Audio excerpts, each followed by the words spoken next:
Stand up, New York Giant fans. We got Baddog back on the channel. Talking Giants. Been a couple of weeks. We're getting ready to go for week number 1 in 3 short days. Baddog, how you doing, my man?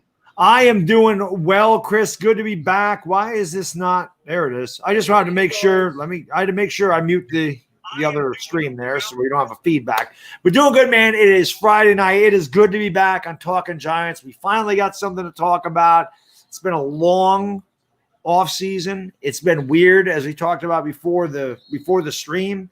It's just weird not having any preseason games, not having much to talk about. It's been difficult for me to find content to do. But guess what, man? Weekends fly by. Monday's going to be here. It's going to be a long Monday. You know that. Yes, it is. But we're gonna have football. We're actually gonna have real football to talk about. We're gonna start having Giant stuff to talk about. We're gonna be able to talk about games. We're gonna be able to talk about Joe Judge. We're gonna be able to talk about Daniel Jones and all this other stuff. We're gonna be able to talk about their performance. So I'm looking forward to it for sure. I am so amped up, and like you said, it sucks that it's on Monday. Let's say hello to a couple people. What's going on, Moose? What's going on, real people? What's going on, Mike Moreno? Landon in the house. Ryan in the house. Dyer Giants fan. Pete, Afghanistan. Brandon Rogers. Harrison Jolly. Meat in the house. Moose. Thank you to everybody for being here. I appreciate it. But like you were saying with the whole Sunday, Monday thing, I don't mind Monday Night Football midseason. I hate it opening up the season because you're so excited, especially when you didn't have any preseason games. Now you got to watch everybody else play on Sunday. We got to wait another day.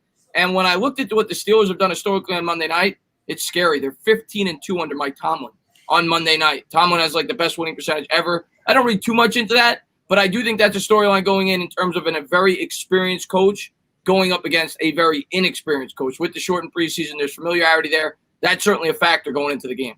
The Steelers definitely have an edge as far as experience goes. And again, we've talked about this before. I mean, even before, pretty much all offseason, whenever we've done Talking Giants or done videos talking about how the Giants are going to be at a disadvantage because it's a new head coach. And even when you have a regular preseason, you have all stuff, it's still difficult to get acclimated to a new head coach. And when you haven't had any film on anybody, you really don't know what you got. It's so, like I said, when we watch preseason, when we watch scrimmage or we watch practice, it's so difficult to say, is that good that Daniel Jones threw an interception? Like, is that bad he threw an interception, or is that a good play by Darnay Holmes? Is it good that O'Shane Ximines, Lorenzo Carter had all that pressure on Daniel Jones, or is it bad on our offensive line? Like, I don't know what is good and what's not.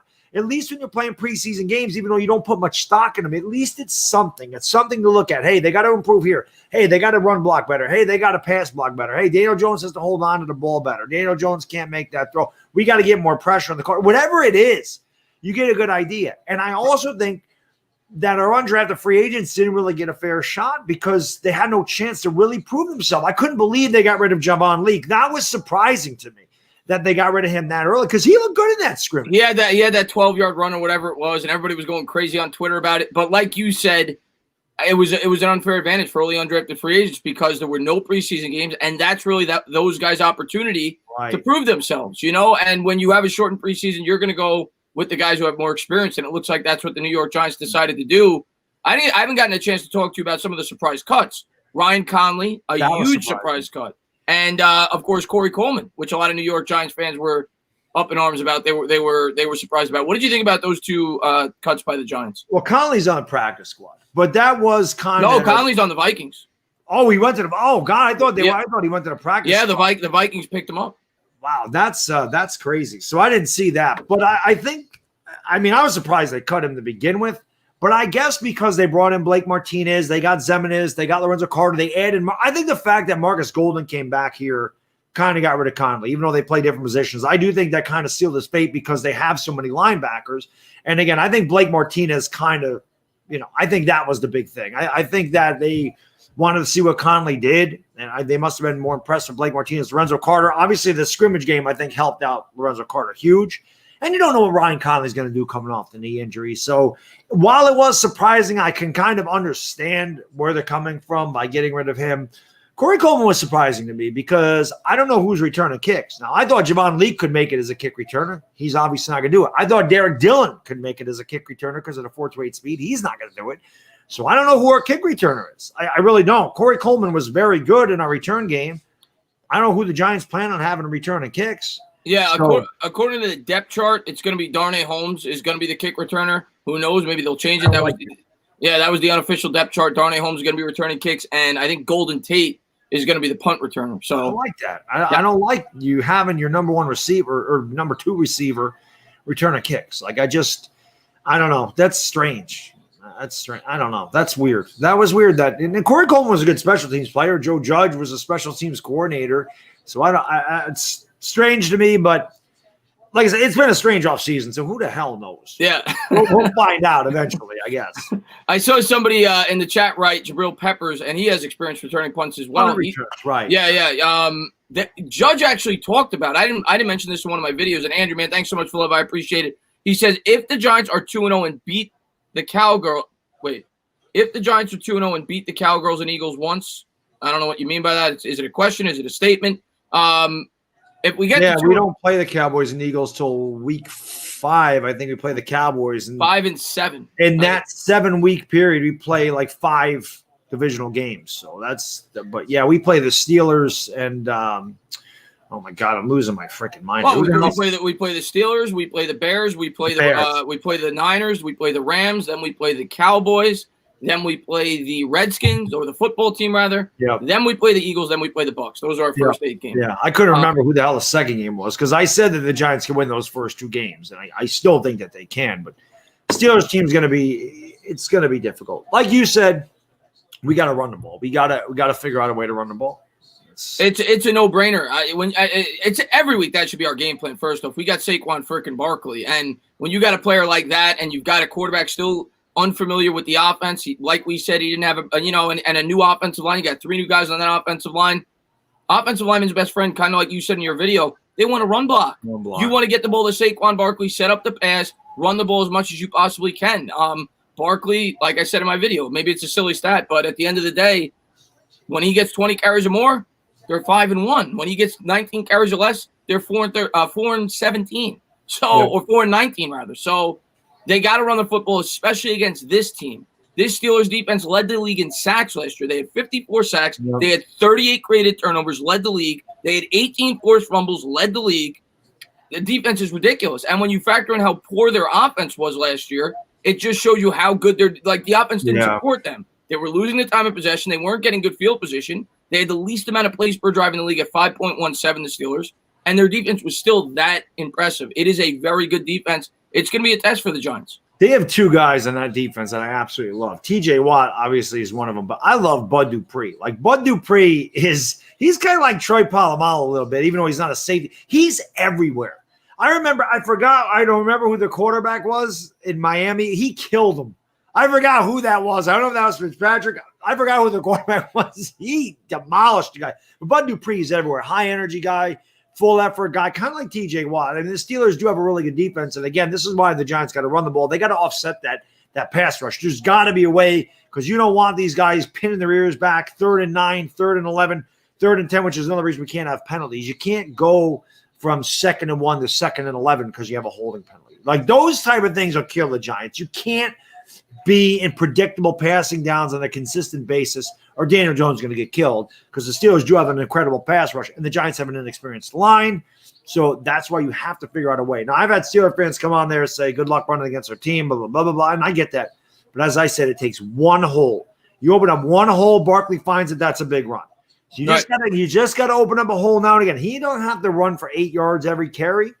Just break one open now and again. Just open up a hole now and again where he gets 15 yards, where he gets, 17 yards. Or push the pile forward a little bit. Let him get 3 yards on first down. No -1, no -2. If you can be 2nd and 7, 3rd and 4, 3rd and 3 then a whole night, then you're unpredictable. You're unpredictable. Right. And that's the name of the game when it comes to football. Bobby, man, thanks so much for love. Bobby! He says, hi, Chris and Baddog, my friends. Let's go, Giants. If you guys haven't done so, everybody in the chat, do me a favor, say hi to Bobby. And Andrew Thomas, thank you again, man. He says, if we're 1-1 against the Cowboys and Eagles, are we a playoff team?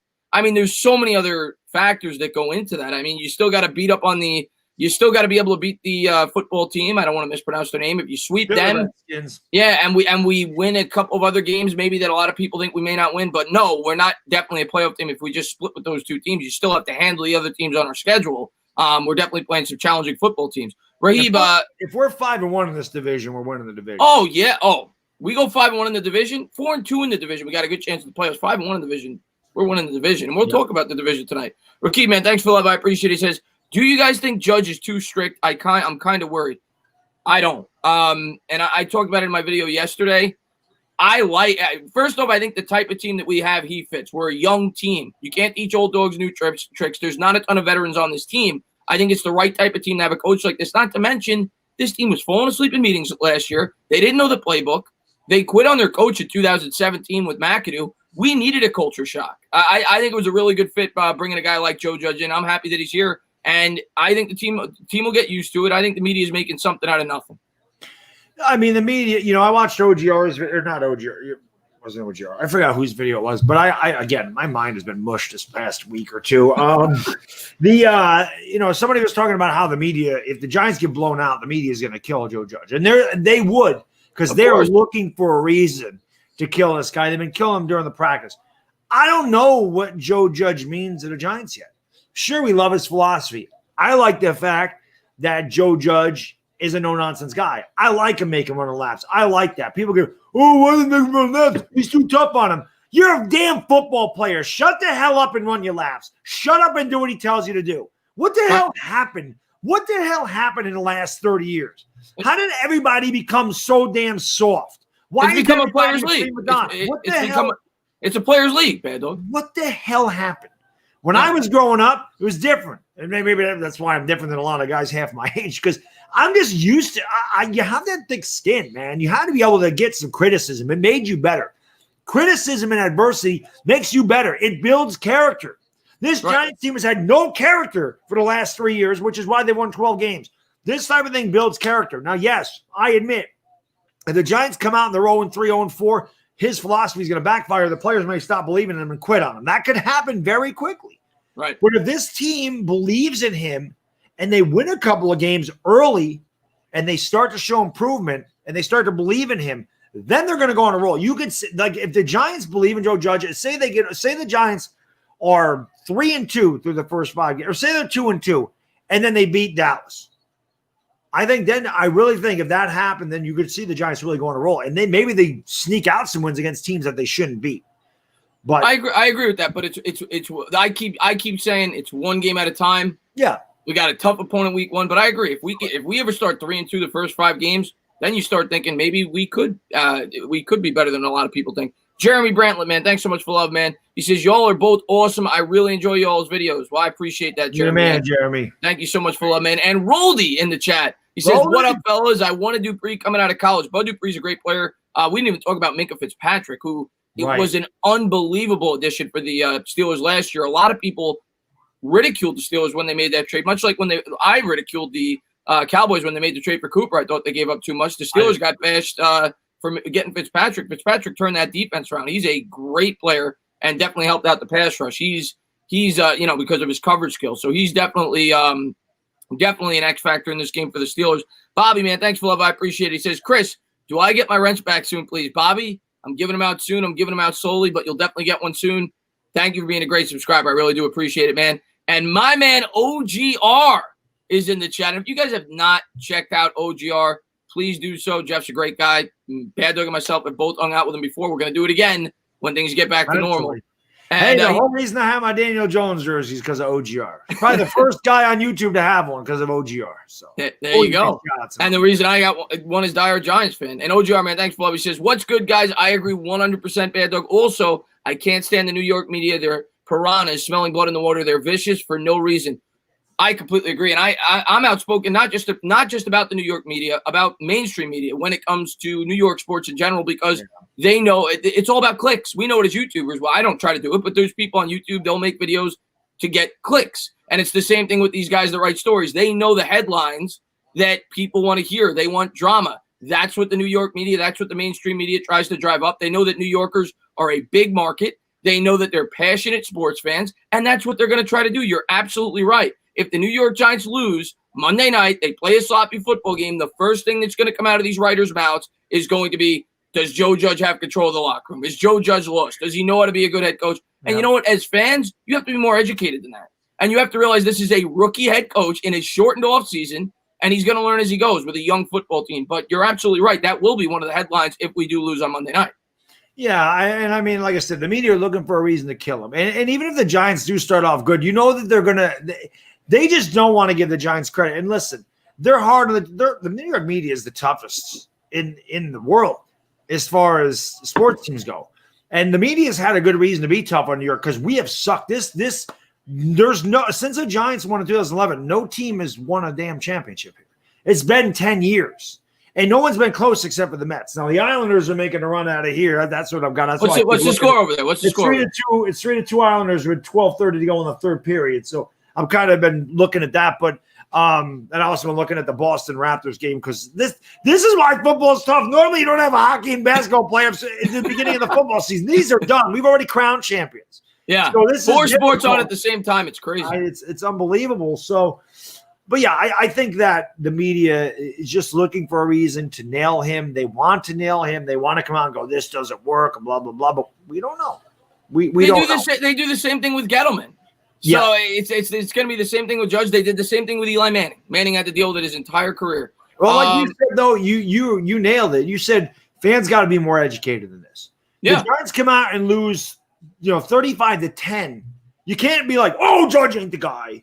Yeah, you can't do that. Remember, this team's won 12 games the last 3 years. He's the third head coach in 4 years here or 5 years here. Okay, he's got a second-year quarterback. This has been the weirdest offseason ever. They haven't had mini camps, OTAs. They didn't play any preseason games. You got to give the guy a break. No matter what. You got to give him an opportunity this year, to me, to learn how to become a head coach and instill his culture and realize that this team, even though it's football and anything can happen, we could definitely surprise. We got players with potential, but realize this is a team still growing. We're not where we want to be yet as fans, and realize that that's what this year is.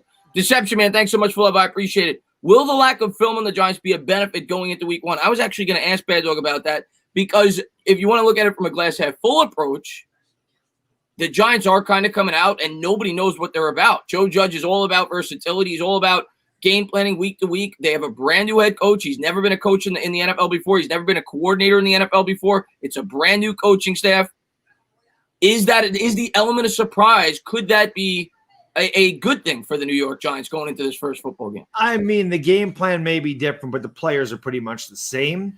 I think that the Steelers, like I said in my video, I think the Giants, I want them to establish a run, but I think that first drive, they should come out just firing the ball in the air because I don't think the Steelers would expect that. I think that would catch them off guard. I think the Giants, it's a strange balance here because I want them to establish a run, but at the same time, I think the Giants would be very well suited to run some play actions on first down. You got to try to confuse this team because the Steelers know that the Giants' whole game plan has to be based on Saquon Barkley. He's our best player, and it's not close. Right. So they're going to have to, they're going to make a concerted effort to stop him. Because you stop Saquon Barkley, then the pass rush becomes a lot easier. Daniel Jones is forced into bad situations. That's what causes turnovers. So obviously they're going to make a concerted effort to keep the Giants in 2nd and 9, 2nd and 11, 3rd and 10, 3rd and 7. They want that. Whereas the New York Giants, maybe they throw some screen passes to offset a quick pass rush, run some counter plays, get that defense going in the wrong direction and hit them on the opposite side of the field. I would like to see Saquon Barkley come out on some wheel routes and get some mismatches that way. Yep. You want him lined up on a linebacker going out in a pattern. So I really don't know. It's usually you set up the run, you run the ball to set the pass. The Giants might have to set up the run with the pass. That's exactly what I said. And yeah, I see a couple people talking about the lag. Benjamin says, I guess that's been happening with everybody because they were saying that in my stream last night too. He said YouTube needs to fix this lag every day. There's a problem. Yeah, I think that's a problem throughout YouTube. It is. I was watching B. Tatum the other night. It was happening to him. And that guy's got 1 million subscribers, so it's not like. I apologize, guys. I got nothing to do with that, and hopefully it doesn't do that during the Giants game. That's all I could say. I'm using StreamYard, and hopefully that won't happen during the Giants game. I do know if you use certain devices, it may work better. I forgot what I was going to say though. Now, damn, I got sidetracked because I read Benjamin's It was about passing to set up the run. Well, yeah. So what I said in my video, I kind of agree with what you said. I don't know if I want to go crazy pass happy the first drive, but I think on first down, maybe even throughout the game, at least at certain points, I think the Giants have to be clever, and I think they have to pass to set up the run because you can't be too predictable. And we all know, Tomlin's already said it, and it's common sense whenever you play the Giants, they're going to stack the box. They're going to put up 8 guys in the box, and they're going to force Daniel Jones to throw the football. Well, to loosen up that defense and give Saquon Barkley an opportunity to break big runs, I think you may have to throw in first down at times to make your offense less predictable. So I agree with what you said there. Rockin', man, thanks so much for love. I appreciate it. Dallas definitely gave up too much for Amari. He only plays well at home. It's pretty odd. He's awful on the road. Half the season, he's useless. Rockin' Rob, he definitely had a huge impact for that Dallas team the first year that he got there. Obviously, I think they went like 7-1 the last 8 games after the trade deadline, and they made the playoffs. But since then, you're probably right. I mean, they gave up a lot. And I think if Dallas could go back in time, they wouldn't have signed Amari. Had they known that they were going to get CeeDee Lamb, they probably would have kept Byron Jones, being that they got a big liability in that secondary. But they couldn't have predicted that. So you might be right. Dak Prescott a lot better, though. Dak Prescott was not good at all. Now Dak Prescott, I still don't like Dak Prescott. But he definitely made him better. He definitely was definitely better with Amari Cooper. Oh, yeah. No, it was night and day. And Jeremy, man, thanks for love. I appreciate it. He says, I hope Jason Garrett don't bite us in the butt. Well, he's not going to bite you in the butt as a head coach. I do think he's a good offensive coordinator. It's kind of the same thing with Shermer. I think Shermer's a good offensive coordinator. I think he's going to do a good job in Denver. And I think Garrett could do a good job as an OC. I just don't think he's a head coach. I don't think he'll bite you in the butt, Jeremy. Yuri, man, thanks for love. I appreciate it. He says, Minkah Fitzpatrick quit on Patrick Graham and the Dolphins.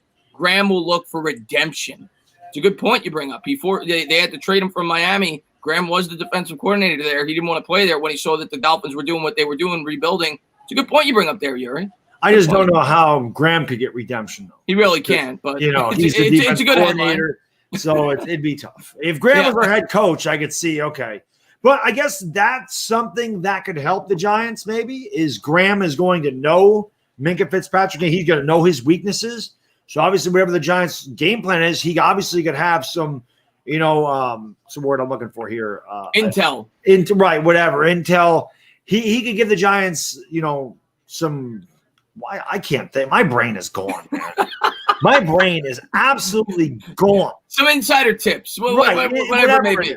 Yeah. Give them, insider tips on what his weaknesses. He could help the offense a little bit by saying a scouting report. Right, he's weak here.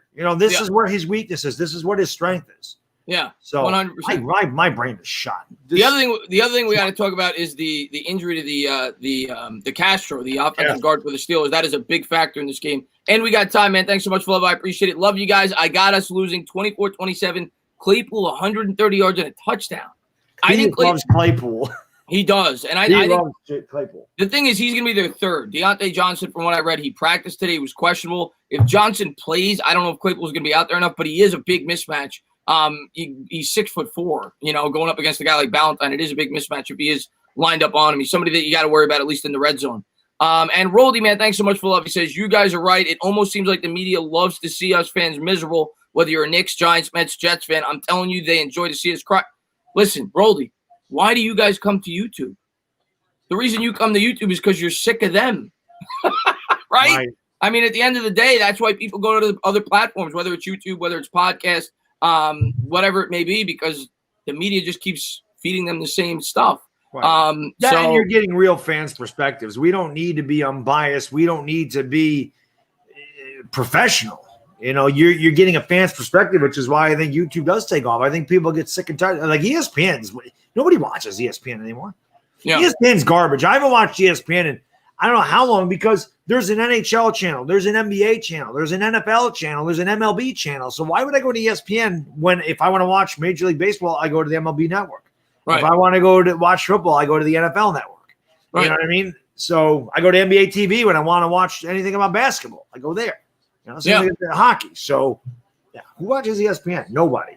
Not anymore, unless you're actually watching a game. But thank you guys for being here. What's going on, real people? What's going on, Rudy T? What's going on, Kuz on Stand Up? By the way, if anybody has not subscribed to Baddog, we're going to do this show and the second Giants game on his channel next week. So I'm sure they're posting it throughout the stream, but please go over there, give them a look. Thank you guys for being here. I really appreciate it. Our Giants fans are always good enough to drop my link in there. I see it over there, and I just see that I want to call them the Rays all night. The Lightning just tied the game up at 3. Oh man. So about 10 minutes to go in the third, probably. But what was I going to say? Okay, so there's a major injury on the offensive line for the Pittsburgh Steelers. David DeCastro, former All-Pro guard. I think that's a huge factor going into this game, because what's the Giants' biggest strength on our defense? It's our interior defensive line with Dalvin Tomlinson, Dexter Lawrence, so on and so forth. I believe, if I'm not mistaken, I think there's another. I could be wrong on that. I think there's another lineman that they're out with. I could be wrong on that, but I think that the Giants are going to have a big advantage in that aspect. The Steelers were not a good running offense last year. Of course, Ben wasn't at quarterback, so they didn't have as good of a threat to pass. But I think the Giants will be able to stuff the run in this game, make Ben one-dimensional, and you may come up with some opportunities to create some turnovers. I think the Giants will be very aggressive, and that's going to be a major key in this game. They're going to have to be able to run the ball effectively, stuff the run, and create some turnovers. That's a huge key in this game, that injury to the guard for the Steelers. Yeah, I mean, it definitely is. And that's the old football philosophy, man. Run the ball and stop the run. Because if you do that, you win time possession. This is something the Giants have lost for years because we can't run the ball and we can't stop anybody. Now, they were much better. I think they were fourth in the league in yards per carry against at 3.7. They were one of the better teams because of that interior line. And again, I think what you're going to get from Patrick Graham, because you don't have an absolutely pure pass rusher, I think you're going to get a lot of different looks. Now, if there's one thing that can help there, we were talking about is there a benefit for the Giants not having any film? You know, defense, I think, is better because you don't know where they're coming from. And the fact that they've talked about this Patriots philosophy where they're just going to mix everything up, you won't know where blitzes are coming from. You won't know what Patrick Graham's going to do. You don't know where it's going to come from. You know, is it going to be Blake Martinez? Is it going to be James Bradbury? Is it going to be a Jabril Peppers? Is it going to be Lorenzo Carter? Like, where are they coming from? I think that could help because this is going to be a completely different Giants defense. You know, offensively, it's still going to be Saquon Barkley. It has to be. Yeah. So, you know, I just think defensively, the fact there's no film on the Giants, I think that could help us. And I do. I think Ben Roethlisberger can turn the ball over. He fumbles a lot too. You know, it's not like Ben Roethlisberger doesn't turn the ball. It's not like Ben Roethlisberger is 25 and in his prime like a Pat Mahomes. Roethlisberger's been around forever. This is Ben Roethlisberger, I looked it up today. It's 503 career fumbles. It's the third most in the history of the sport. Exactly. So if the Giants can get there, they can knock the ball out. Yeah. You know, so I think that there's a good – listen, I predicted us to win this game. So, you know, I think we're winning this game. But I love the optimism. I'm going to talk about the fumbling on the other side of the ball in a second. Karan Gill, man, thanks so much for love. I said, what's up, fellas? Love y'all. Miss these. Go Giants. Thank you for being here, buddy. Yeah, we're going to do these every week going forward, and the Giants game will be on this channel this week, and we're going over Baddog's channel next week. Yep. I wanted to talk about the fumbles on the other side. Obviously, that's a major storyline going into to this season, being that Dan Jones put the ball on the ground 18 times last year. We know the story. And then he fumbled in training camp. Everybody made a big deal about it, even though when you really look back at it, it wasn't that big of a deal at the scrimmage. But the Steelers last year created the most fumbles in football with 18. So that is a major storyline in this game. If he's got to hold on to the football. Daniel Jones cannot put the ball on the ground. And this is the team that creates the most fumbles in football. So it's going to be a challenge for Jones. He's going to be put to the test his first game. He's going to put to the test a lot because we play a lot of really good pass rushers at the beginning of this year. We talked about that it's going to be a test for Andrew Thomas right out of the box. The fact that they got so many good pass rushers that we're going against. I remember doing a video on that about Daniel Jones fumbling in scrimmage, and he did not look good in that scrimmage. And I didn't say anything bad about it. I just pretty much went by what was reported because the scrimmage was not aired here. It was aired down in New York City. It was not aired up here. And I watched it on New YouTube. York Giants. Right. I watched it on YouTube, and you didn't see a lot of Daniel Jones because he didn't have many highlights. And my point in that video was if he couldn't be tackled, he shouldn't be fumbling. People are like, oh, and I'm like, you didn't even watch the video. You just saw my title. Like, oh, all I was saying was he's got to do a better job. I mean, this is something that's plagued him. He should not be fumbling in a scrimmage when you can't tackle him. He's got to do a better job. My point was, he's got to be, and I know he is. He's got, so I don't, I really cannot think. I cannot think of my vocabulary. Like my brain just will not work right now. He's got to. What I was looking for is cognizant. He's got to be cognizant of holding on to the ball, and he's got it. My point in that scrimmage was his pocket presence needs to be better because the only reason he would fumble there is because of his pocket presence. If you're not getting tackled, if you're not getting blindsided, a guy can't grab your hand and you drop the ball. That cannot happen.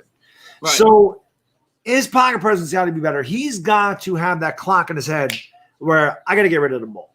He can run too. This guy's not Eli. He's not a statue. Guys like Tom Brady can't run to save their life, but they're very smart. They have that clock. They know when to step up. They know when to roll out. Daniel Jones, if he can learn that stuff, and I think that he can with more experience, he can be very dangerous because when he gets outside the pocket, now you got the run-pass option. You know, Right. he's gonna not. I'm not saying he's Aaron Rodgers. It's not like Aaron Rodgers was a scrambler, but Aaron Rodgers could He can extend plays. Scott. You can extend plays, Right. much like Daniel Jones is certainly capable of doing. But that's the biggest question mark for me going into this year on offense. And he's by far the most important player this year. Absolutely. Daniel Jones, we got to see what we got. Yeah. He's got to get better in that aspect. I think he will. He's worked very hard. You've seen him train. And that's what I'm going to be looking at more so than anything else. The offensive line, hopefully an improvement. Andrew Thomas is going to be put to the test. Cam Fleming is a major liability on the right side going up against probably Bud Dupree or Watt or whoever they line up over there. That's going to be a challenge. I expect to see the Giants try to give them help. I think you're going to see a lot of 2 tight end sets. I think you'll see Caden Smith, Levine Toilo out there to help Chip. You'll see the fullback out there. They're going to do everything they can to try to keep Daniel Jones on his feet and protected. And that's why I think you're going to see a lot of basic offense. You'll see 2 wide receivers out there a lot. I think you're going to see a lot of max protection, and the Giants are going to try to establish the run in this football game. Nate, I think a big reason they signed Toilolo was for that. Exactly. For that aspect, to give that offensive line some help.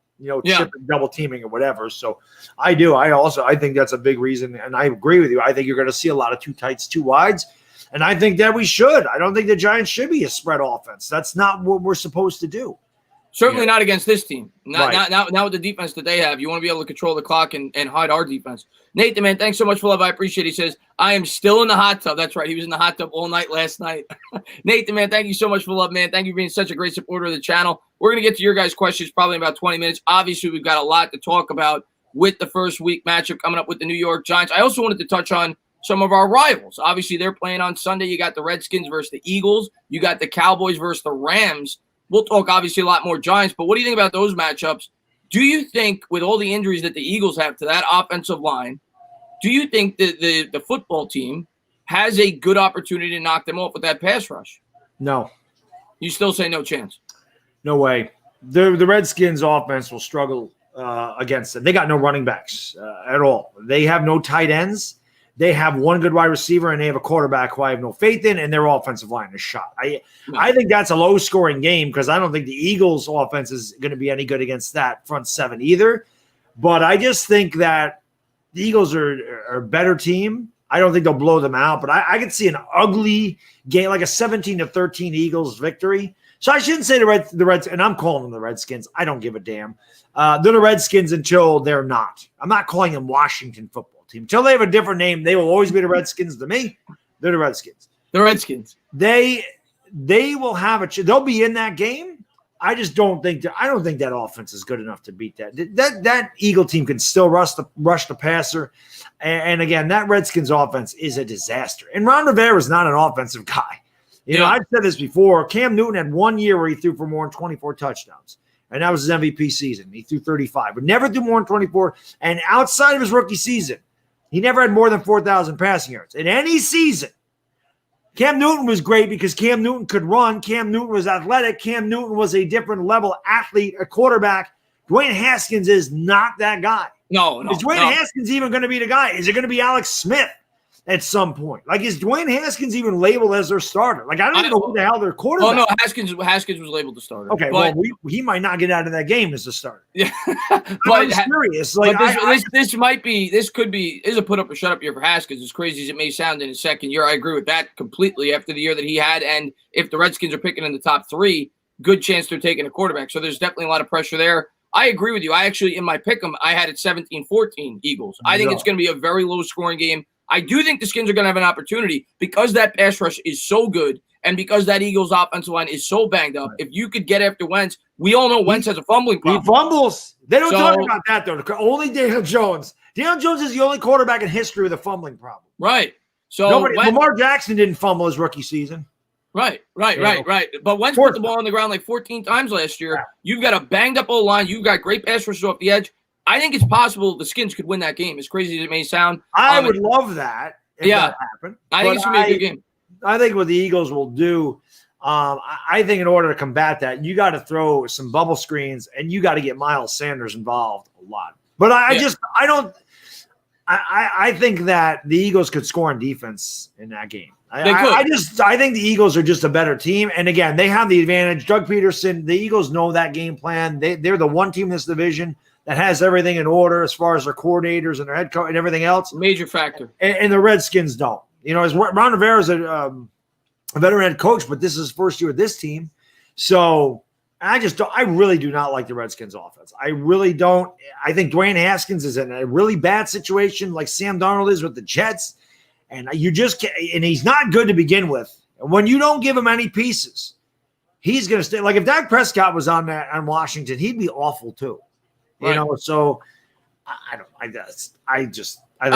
agree with you. I think the Skins offense is atrocious. It's one of the 2 or 3 worst in the league. If they're going to win, they're going to win. Who's running back? They got the rookie. I think he was a 2nd or 3rd round pick. I can't remember his name off the top of my head. I don't know. Somebody in the chat's going to say it. I got him on a few fantasy teams. He's a rookie. It's not Bryce Love, right? No. It's not Bryce Love. There's another guy. Darius Geis is gone. Peterson's gone. Yeah, no, it's somebody else. Like, who the hell do they have? Somebody's going to say it in the chat. It's a rookie, though.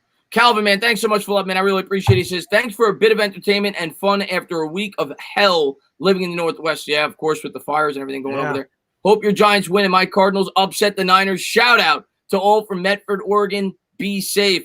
I'll tell you what, are they playing that game? I heard they might not be playing that game with the fires going on in the West, the Cardinals and the Niners. They were talking about that. I think that'll be a good game. I picked the Niners, but I think it'll be a good game. The Cardinals played the Niners really close last year. And we got time, man. Thanks for popping in the stream. And he says, hot take, Alex Smith takes over this year. It's possible. If Hot take, Alex Smith takes over week 1. There it is. Antonio Gibson. That's the rookie running back for the Skins. Who cares? Yeah. Behind that offensive line, that could be prime Adrian Peterson, and he might have a hard time. But that O-line's bad. Yeah, no, it's definitely it got probably worse than last year in my opinion. And I don't think they did anything to help out Haskins. Yeah, they drafted Gandy Golden, but he's a 4th round wide receiver out of Liberty. You don't know what you're getting there. You don't have much at the tight end spot, like you said. The offense is going to struggle. The only way that team's winning games is creating turnovers on defense. Well, Islanders just scored. They got 4-3, 3:25 to go in the 3rd period. All right, so they'll have an empty net probably for the last 2 minutes, and hopefully they hold on. We go to game 4. We got Zach, one. We got one good New York team. We got one New York team representing here. Zach, man, thanks for love. I appreciate it. He says when the Giants win, the media is going to say big play, hurt, bet. When the Giants win, the media is going to say big play, hurt, bet.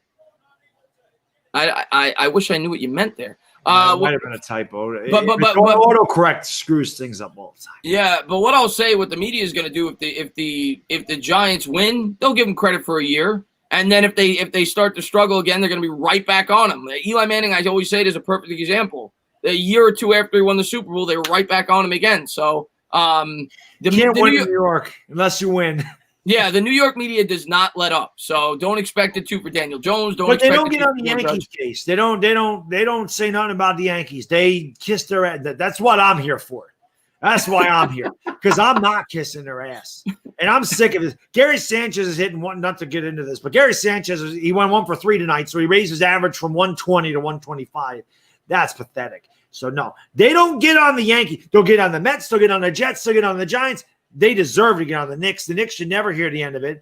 They'll get on the Rangers or get on the Islanders, but they will not get on the Yankees. And I know the 27 championships. That's they why. Should get on them more this year than any other year ever. Well, they've been horrible this year. But Zach, okay, so I saw what you meant there. He meant if the Giants win, what they'll say is they'll make up excuses and say that Big Ben played hurt.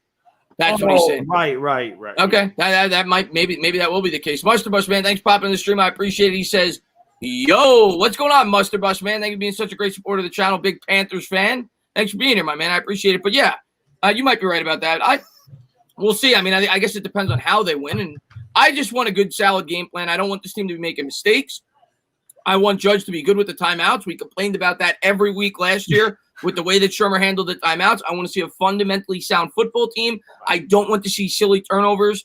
Turnovers happen. I'm not going to say you need a flawless football game, but I don't want to see silly turnovers. I don't want to see ridiculous throws, fumbles. I don't want to see any of that. If you go out and you fight, you lose a well-played game, I'm not going to get on you. You're playing a better football team. Let's be real. The Pittsburgh Steelers are a very good football team. They were one of the best. They might be the best defense in the sport. They're that good. They got 3 All-Pros from last year. So if we lose playing a good game, I'm not going to get on them. If we lose playing horribly, we come out sloppy, but I don't think they will. I think Joe Judge is going to have this team prepared. I think they're going to come in with a good game plan, and I think they're going to play sound football. And I don't think that we'd be running on 4th and 17, so that's also a good Sherman had a propensity to do that one, or Yeah. not go for it on fourth down, and then then go for it on fourth down.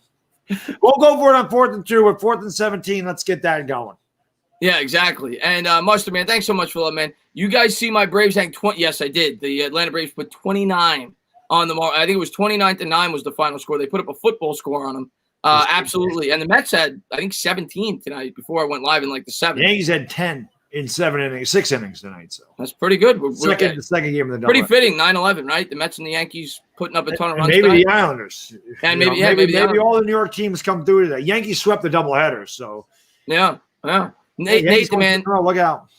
Nate the man, thanks so much for love, man. He says, tell them all MOB. Thank you so much for love, Nate the man. I really appreciate that, man. Thank you very much, buddy. And Dire Giants fan says, how big of a role do you guys seeing Ingram and Slayton playing in this game with the deep ball? Okay. I think I think they're going to try to take their shots down the field, especially with the defense I anticipate is going. I mean, Mike Tomlin has said it. They're going to do everything they can to stop Saquon Barkley. So I think there are going to be opportunities for the Giants to take shots down the field. I think it'll be minimal, but for it to be successful, they have to establish a sound ground attack because you have to make that Steelers defense creep up and bite against the play action. I think that's where you'll hit Slayton over the top. As far as Ingram, I think Ingram's going to be heavily featured in this game. You look at Jason Garrett historically, we talk about it all the time. The tight end is the focal point of the offense in the passing game. How many times do we see Witten drop 10 catches on us on Monday Night Football when we played the Cowboys? I think he got 18 on us one game. Yes, he did. Something like that. Yeah. So I think Ingram is going to be heavily featured in this game. Look for them to try to establish the middle of the field for Ingram. As far as the deep play, I think they'll try a few shots, but for it to work, I think the ground game's got to be going. It definitely does because the ground game will allow Daniel Jones to have time to locate Slayton down the field. Like I said, if you're in a 3rd and 9 or a 3rd and 12 and they can blitz or they can come at you, they know there's no threat of a run, Daniel Jones won't have time to locate down the field. I do think the tight ends are a big spot. Like Chris said earlier, it may be Toilolo and a 2 tight end set, but if you have Caden Smith and Evan Ingram, they're both very good offensively. We saw Daniel Jones and Caden Smith have great rapport. Smith had 28 catches in the last 4 games, and he caught that game winner on Landon Collins, which I loved. That just goes to show you that either one of those guys can be a threat. So if they're looking for Evan Ingram out of the backfield and they make a concerted effort to take him out of the game plan, you got another guy over there in Caden Smith that can definitely catch the ball, that can get you first downs on things like 3rd and 6.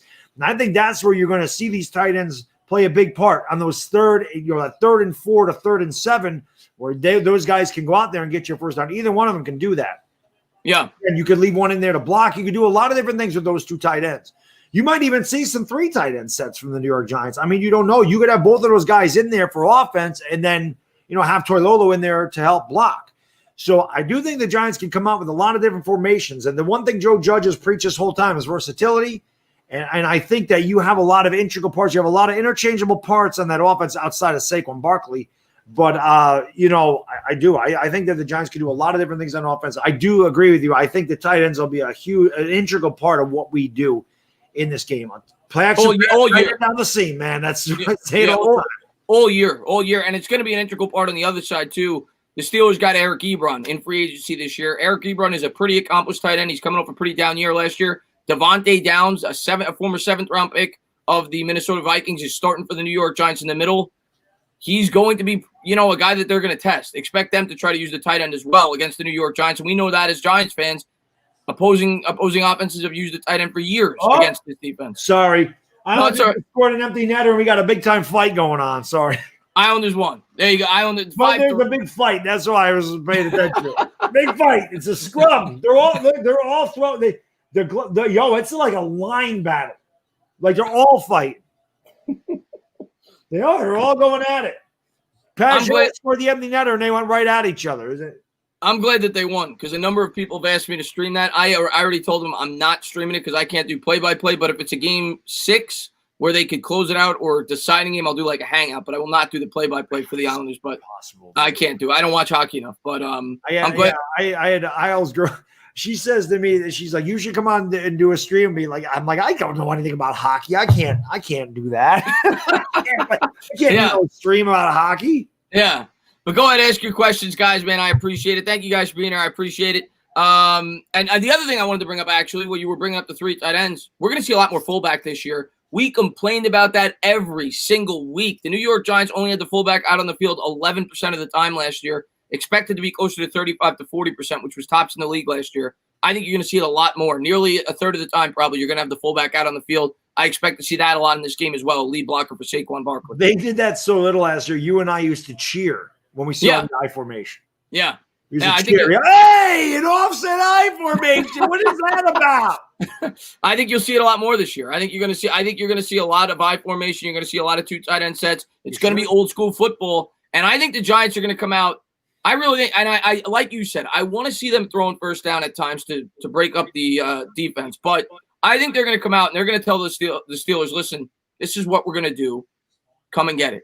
They're going to come out with the two tight end set. They're going to show that they're running. The Steelers are going to try to stack the box, and they're going to try to win at the point of attack. They're going to try to establish the dominance to start the game, and they may have to adjust that game plan. But I really do think that's what the Giants will be about in this football game. As good as Barry Sanders was, he never had a lead blocker most of his career. 1998, they get him a fullback. They stopped that run and shoot stuff. He ran for over 2,000 yards.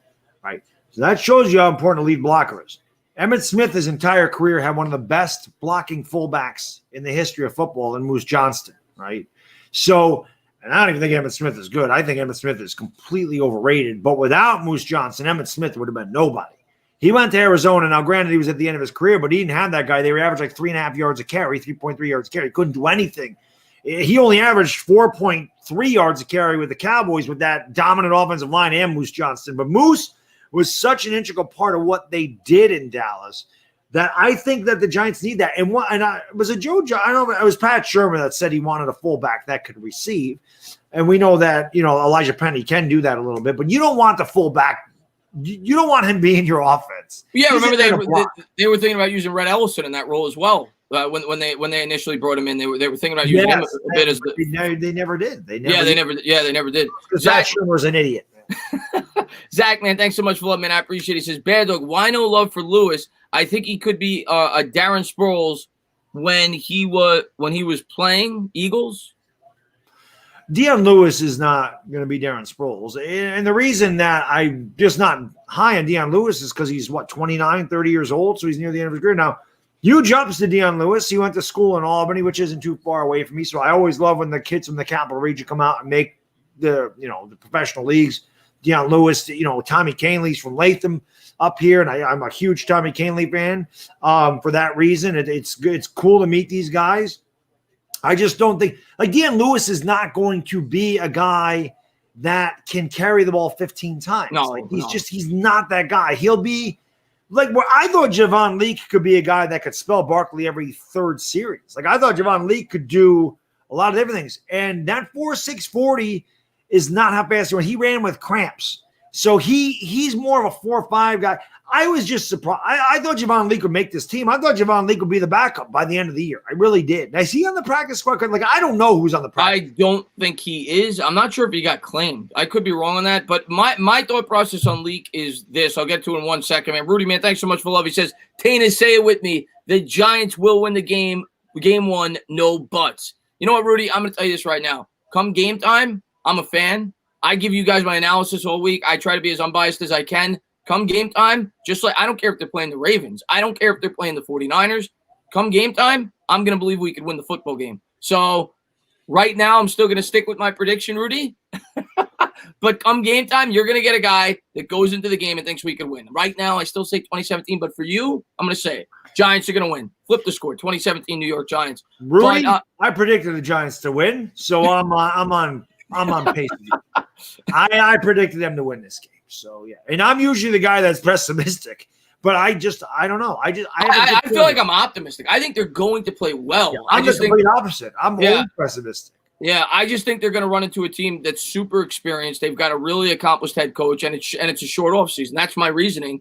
But I do think the Giants are going to play a good game. I think a lot of people after this game are going to think they're going to feel relieved. They're going to be like, okay, I see something here. I see that they're building something. That's all I want to see at the end of this game. Obviously, I want to win, but if we get that at the end of the game, I'll be happy. I completely agree with you. If the Giants go out there and they lose 24-21, or they lose 26-23, or whatever, but they play a really good game, and I can always live with getting beat by a better team. I don't like losing, but if we play well and they play better, you can live with that. And I say the same thing with the Yankees. Like, I'm like, if somebody's a dominant pitcher, like if we go up against a Jake DeGrom and he throws a 3-hitter over 7 innings and strikes out 10, you just say, well, the guy's damn good. Tip your cap. If the Yankees are making 4 errors and the guy's hanging sliders and Gary Sanchez is swinging through them, I'm going to be pissed. If Daniel Jones is fumbling and throwing really bad interceptions and we can't block anybody, I'm going to be really mad. Or we're blowing coverages in the secondary and guys are wide open for touchdowns, that's going to tick me off. If we have a 2nd and 1 and we run the ball and Saquon Barkley gets a 19-yard gain and they call back for holding and it's 2nd and 11, that's going to tick me off. 3rd and 1, false start. That type of thing is going to make me mad. But if we go out and we play well, I mean, they're going to make mistakes. They're human. I'm not going to say they need to play perfect. But if they do good things, if Daniel Jones plays, he doesn't need to be otherworldly. He doesn't need to throw for 350 yards. But if Daniel Jones is efficient and he's 21 out of 28, he throws for 232 yards and he doesn't turn the ball over, and Saquon Barkley, averages 4.5 yards a carry, and the Giants defense is pretty good, and they're hitting Ben Roethlisberger, and they're not giving up big runs, and they're the Steelers just kind of have methodical drives, and the Steelers win the game 24-21. But we play well. I'm going to be upset that we lost, but at the same time, we're like, at least that's an improvement. At least the Giants played a really tough team, really tough, and it's something to build on. Yeah. I don't like the dumb mistakes, and that's why I think I love Joe Judge, because he's got the same attitude you and I do. He messed up. Yeah, he hates the mistakes more than we do. I mean, this guy stopped practice yesterday. He was dropping so many F-bombs that the media had to leave. It got me fired up when I read about it. Dan, man, thanks so much for love. He says, what's your guys' opinions about Barkley and the Wildcat? I had somebody ask me that last night, I think. I could see the New York Giants getting a little creative in this offense. I do think Joe Judge will think out of the box a little bit. I don't know if they'll run the Wildcat. Now, one thing that they talked about, Judge was asked about putting Peppers in the offense. Now, Peppers played some running back well at Michigan. Yes, and Judge said, I'm not going to rule anything out. So a lot of people were talking about that as a possibility. I do think that they're going to get a little bit more outside of the box. I think that we're going to see some interesting play calls in this game. I do believe that. I don't know if it'll be a Wildcat. I don't know what it'll be. I think you'll see some interesting play calls by the New York Giants. See, I think Javon Leake would have been better suited to run a Wildcat. I'm really disappointed. I was really high on Javon Leake, man. I was excited when I was excited about all our undrafted free agents. I was excited about Benjamin. I was excited about Vic. I was excited about him. I was excited about Mac. I was excited about not so much Derek Dillon, more Derek Dillon's speed, but definitely Javon Leake, because I was a big Anthony McFarland guy, and I remember somebody saying, Baddog, take a look at his backfield mate. Take a look at Javon Leake. He had an even better year than Anthony McFarland. And they said his 40, he ran with cramps. He's much faster than 4.6. He plays faster than 4.6. That's a guy that you should take a look at. So when we picked him up, I was super excited, saying we're thin at running back. This guy's got a great chance to make the team. And I swear to God, if we had 4 preseason games, Javon Leake would be on this team. I don't know what they see in Wayne Gallman. Wayne Gallman's been there for years and he's done nothing. Well, that's the thing. That's why I think they cut Leake, because they liked what they saw in Gallman. I think Gallman had the 43-yard touchdown run. He was getting good write-ups. That's the reason. I know we're not huge Gallman guys, but I think that was the reason. He fumbled more than Daniel Jones, man. Yeah. I think Gallman kept the job, and they realized quickly that we're only going to go with 4 running backs, and that's why they cut him as soon as they did. But yeah, I was a little surprised with some of the wide receiver. I do like the guy they brought over from the Browns. I don't know why the names escape me right now, but I do like the guy they brought over from the Browns. He's like 6'3". He runs like a 4.39 40. He had 200 yards for the Browns last year in limited action behind Beckham. So I thought that was an interesting pickup. We'll see if he gets an opportunity to play with the Giants. But overall, I was kind of rooting for at least one of those undrafted free agent wide receivers to make the team. I was rooting for Sills. Sills was having a great camp. We brought him in last year as an undrafted free agent, and then he got hurt. He got put on the IR. So I think he would have made the team. Jason, it's weird that they do that, because I remember last year it was Alonzo Russell. We loved Alonzo Russell. That's his name. Damian Ratley. That's his name. Go ahead. I didn't mean to. We loved Alonzo Russell, and he had a couple big catches, and we thought that he was making a team, and they cut him, and he never got the chance. But he was a big-bodied wide receiver. So, I don't know. We'll see. No, Alonzo Russell was the belle of the ball last year. Every New York Giant fan loved. You always have players like that in camp. Jason, man, thanks so much for love. I appreciate it. He says, how do you guys feel about Strong Opinion Sports? Oh, God. I actually talked about this with people in my Discord today. He says, how do you guys feel about Strong Opinion Sports saying we're going to go 4-12? I don't think we make the playoffs, but I think a lot of the people are underrating us. Okay, Jason, I watched this video because a number of the people in my Discord said, you got to check out the video. He predicted the Giants to go 4-12. And here's what I'll say. I'm not going to get on anybody for predicting the Giants to do anything if you have a reasonable opinion and you have facts and to back up why you're saying what you're saying. There's a lot of people that think the Giants are going to go 4-12. I don't. I got them around 6 or 7 wins. But I listened to the video. He didn't come up with anything. Like it was just mainstream talking points the whole time. And you could tell that he didn't do his homework, at least with the Giants. And I get it. The guy, I said to myself, you know what? I only cover one team. This guy's got to cover 32. So it's hard to be in the know with each and every individual team. But that was my take on that video. I don't mind that he predicted 4-12. Everybody's entitled to their opinion. But his fact checking was bad. His reasoning as to why was bad. 4-12. Yeah, I definitely could see the Giants going 4-12. I can definitely see that happening. We have a very tough schedule. We have a first-year head coach. We had a really ridiculous preseason. They didn't get all the padded practices. They didn't get a lot of things they needed. I don't think they got a look at a lot of players they wanted to get a look at. I think that also hurt the undrafted free agents as there was no rookie camp. So I'm not going to get on for 4-12. But one thing about Strong Opinion Sports is this. When that guy comes out and makes a video says Eli's not a Hall of Famer, automatically you're discredited. And that's just that simple. I haven't watched him since that video because I'm like, I had a lot of respect for this guy. You cannot come out here and say that. To me, that's just hating it. There is no way feasible Eli Manning's not a Hall of Famer. That is impossible that he doesn't. Maybe he's not a first ballot Hall of Famer. I think he should be. But regardless, there's no way you can tell me that Eli's not a damn Hall of Famer. To come out with a whole video talking about that, come on, man. I was like, you know what, man? I can't get on board with that. The crazy thing is there's a lot of people that believe that. And, you know, they're haters, though. It's people that go by stats. At the end of the day, Giants fans think Eli's not a Hall of Famer. Most, I think, do. There's a small portion that probably don't think he is, but he's a Hall of Famer. There's no doubt about it. It's like when Brett Coleman was on your channel. Like, I was on board with everything he was saying. I was like, I get the criticism about Daniel Jones. And as soon as he said Jalen Hurts was a first-round talent, I said, nope, he discredited. I watched Jalen Hurts at Alabama, and I watched him every game in Oklahoma. He's not. He stinks. He's not a good quarterback. The guy's not a good – he's not. He's a running quarterback. To be honest with you, I don't watch Oklahoma. You're a better guy to go to than that. Yeah, but I know if you want a wildcat guy, he's your wildcat guy. He can do a lot of different things, but he's not an NFL quarterback. He's a gadget quarterback.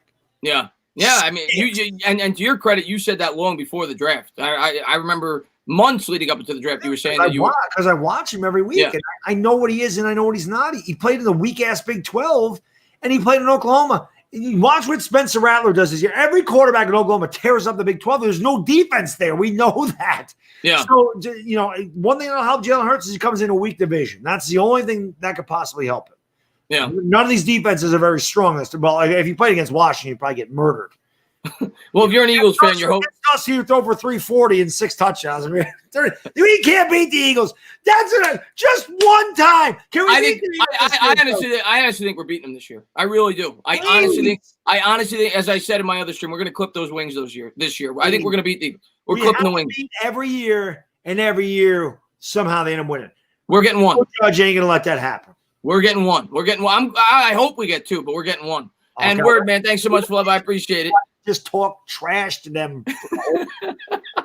He said Mets won, Michael. They were up 17-1 before I went live. Word says stand up. And Baddog, you the man, go G-Man. Word, man, thanks so much for being here. And Jason Young says, LOL, he has the Cards going 12-4, also talking about Strong Opinion Sports. I saw that as well.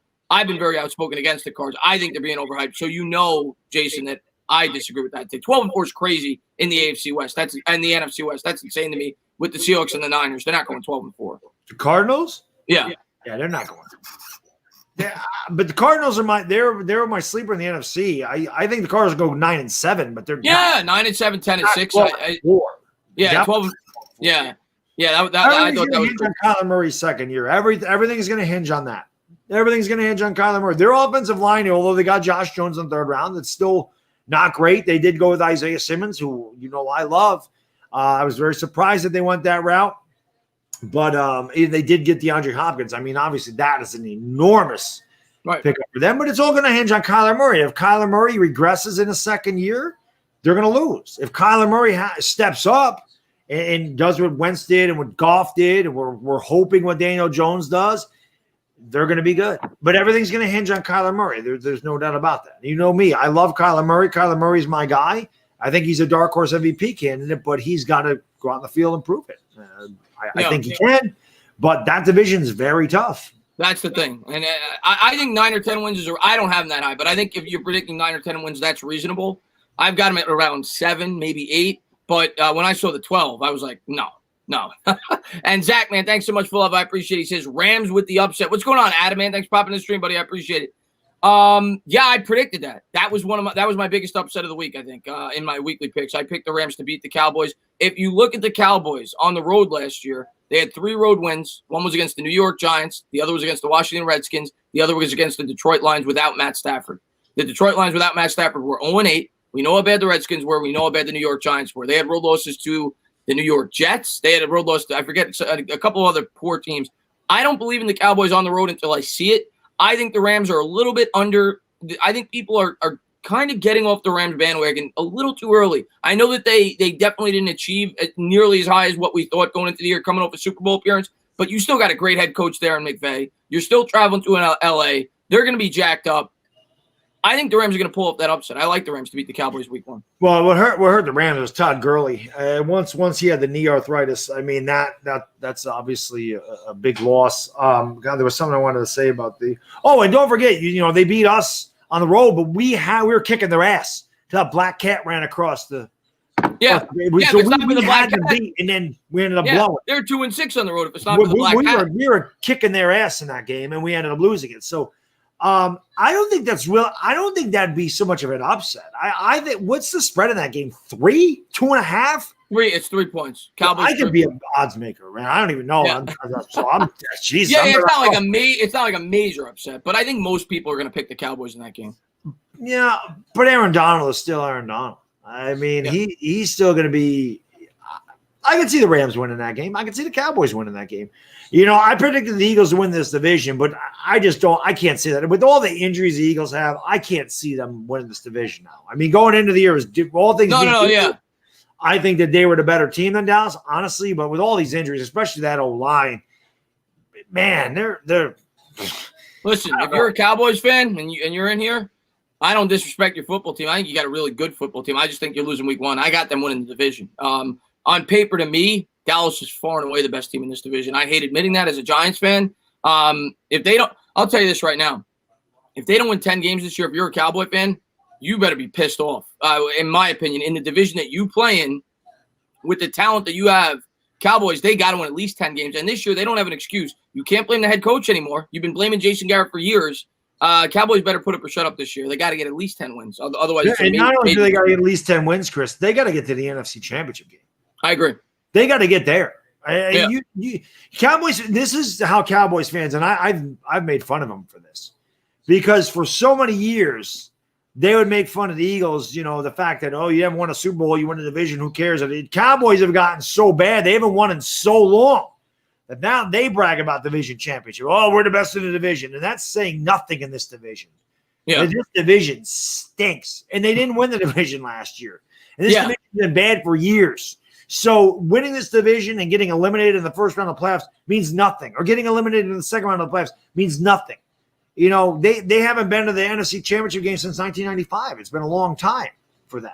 I say it all the time. I wasn't even old enough to legally drink, and now I'm in my middle 40s. That's how long ago that was. That's a long time. Yeah. The Eagles have been there. The Giants have been there. The Cowboys ain't been there in a long time. The Redskins. Even longer. I don't know how else to say about it. I think they've won 10 games 3 times since 1992 or something ridiculous. Well, the Griffin year. I think they won 9 one year with Cousins, but you're right. It hasn't been many. That's for damn sure. Rudy, man, thanks so much for love. I appreciate it. He says, who's a better quarterback, DJ or Kyler? Better weapons or line? Well, I think Kyler's better. I'll talk. Yeah, well, it all depends. Here's what I'll say. I think Kyler, you need a specific system to mold around him. But if you have the proper system, he's going to be a very good quarterback as long as he remains healthy. I think the way that they're building this football team, though, I think Daniel Jones is going to be a very successful NFL quarterback. If they continue to build this offensive line and he fixes that pocket awareness, you've got the best weapon in football, period. You want to combine wide receivers and running backs. Saquon Barkley to me is the best weapon in football. You're going to have they focus so heavily on the offensive line. They're doing it right for Daniel Jones. I don't know. I think Daniel Jones is going to be in a very good situation to succeed. I'll say that. You look at Kyler Murray's offensive line, it is bad. So, and I know he's mobile. He can make plays, but you can only do that for so long. So I think they surrendered the most sacks in football last year, the Cardinals, if I'm not mistaken. So I think they're setting Jones up better as of now in terms of the offensive line. Well, I said Daniel Jones being a Pro Bowl Pro Bowl quarterback, top 10 quarterback this year. So obviously I have a lot of faith in Daniel Jones moving forward. Maybe that's wishful thinking on my part, but I know he's got the tools to succeed. I know he works hard, which I think that goes a long way in the NFL, no doubt about it. But if you're just talking about talent, Kyler Murray's much more talent. Different. He's got a stronger arm. He's better throwing on the run. He's more accurate throwing on the run, and he's lightning fast. He's an explosive quarterback. He's an incredible. the guy was drafted top 10 in baseball too. So he's an incredible athlete. I think Kyler Murray's a better quarterback, but again, like Chris said, we've talked about this so many times about the head coach building a game plan around your quarterback, building the team around the quarterback's strengths, which is why I was after Tom Brady's a system quarterback. Every successful quarterback should be a system quarterback. You are building your system around your quarterback's strengths. You're not building the system around his weaknesses. You're not having Tom Brady run out and doing rollouts and play action bootlegs. You're not having him do that. So you didn't have Montana do that, and you're building around their strength. Right. So yeah, Kyler Murray, but I think Kyler Murray brings a lot more. Like I said, he's just a more talented quarterback. He just is. Yeah, but what I'll say to that is, if you ask anybody in this chat, if they're being unbiased, yourself included, I know you're a huge Brady guy, who's a more talented quarterback, Aaron Rodgers or Tom Brady, most people are going to say just pure talent. Dan Marino's better than Brady. Aaron Rodgers is better than Brady.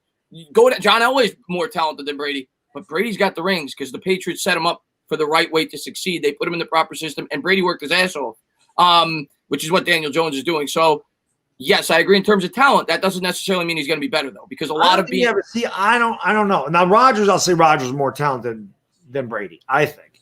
Yeah. Marino was God. I love Dan Marino.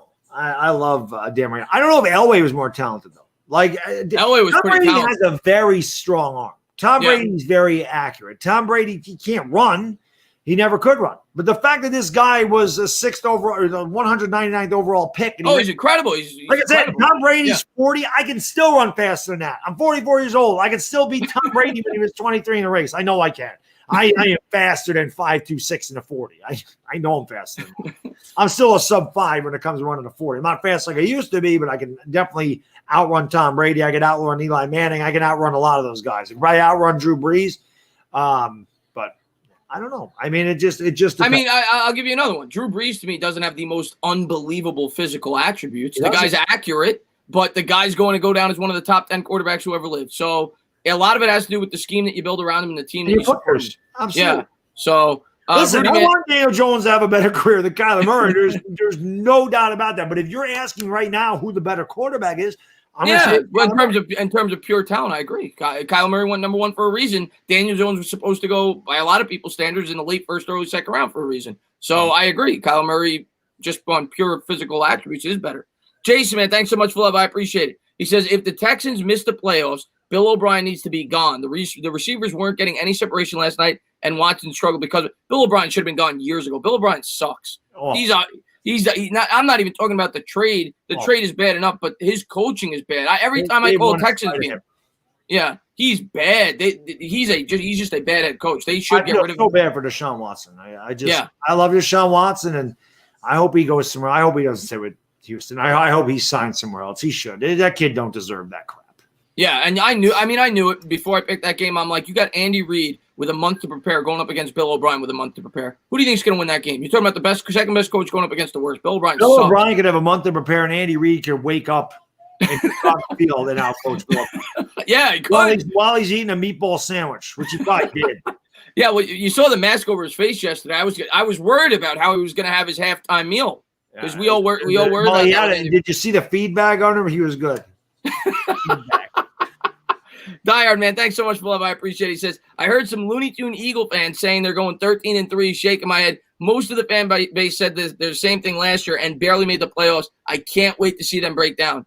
Listen, I will never count out the Eagles. They're a scrappy team. They're not going 13-3. They could fight and go 9-7, maybe 10-6. They are not going 13-3. You could write that down right now. Listen, 16-0, 19-0, 23-0, whatever the hell you want to. I've said this before. Every star is going to be an Eagle, and every Eagle is a star. It does not matter. That fan base is the most delusional of all the fan bases in the NFL. There's no doubt about it.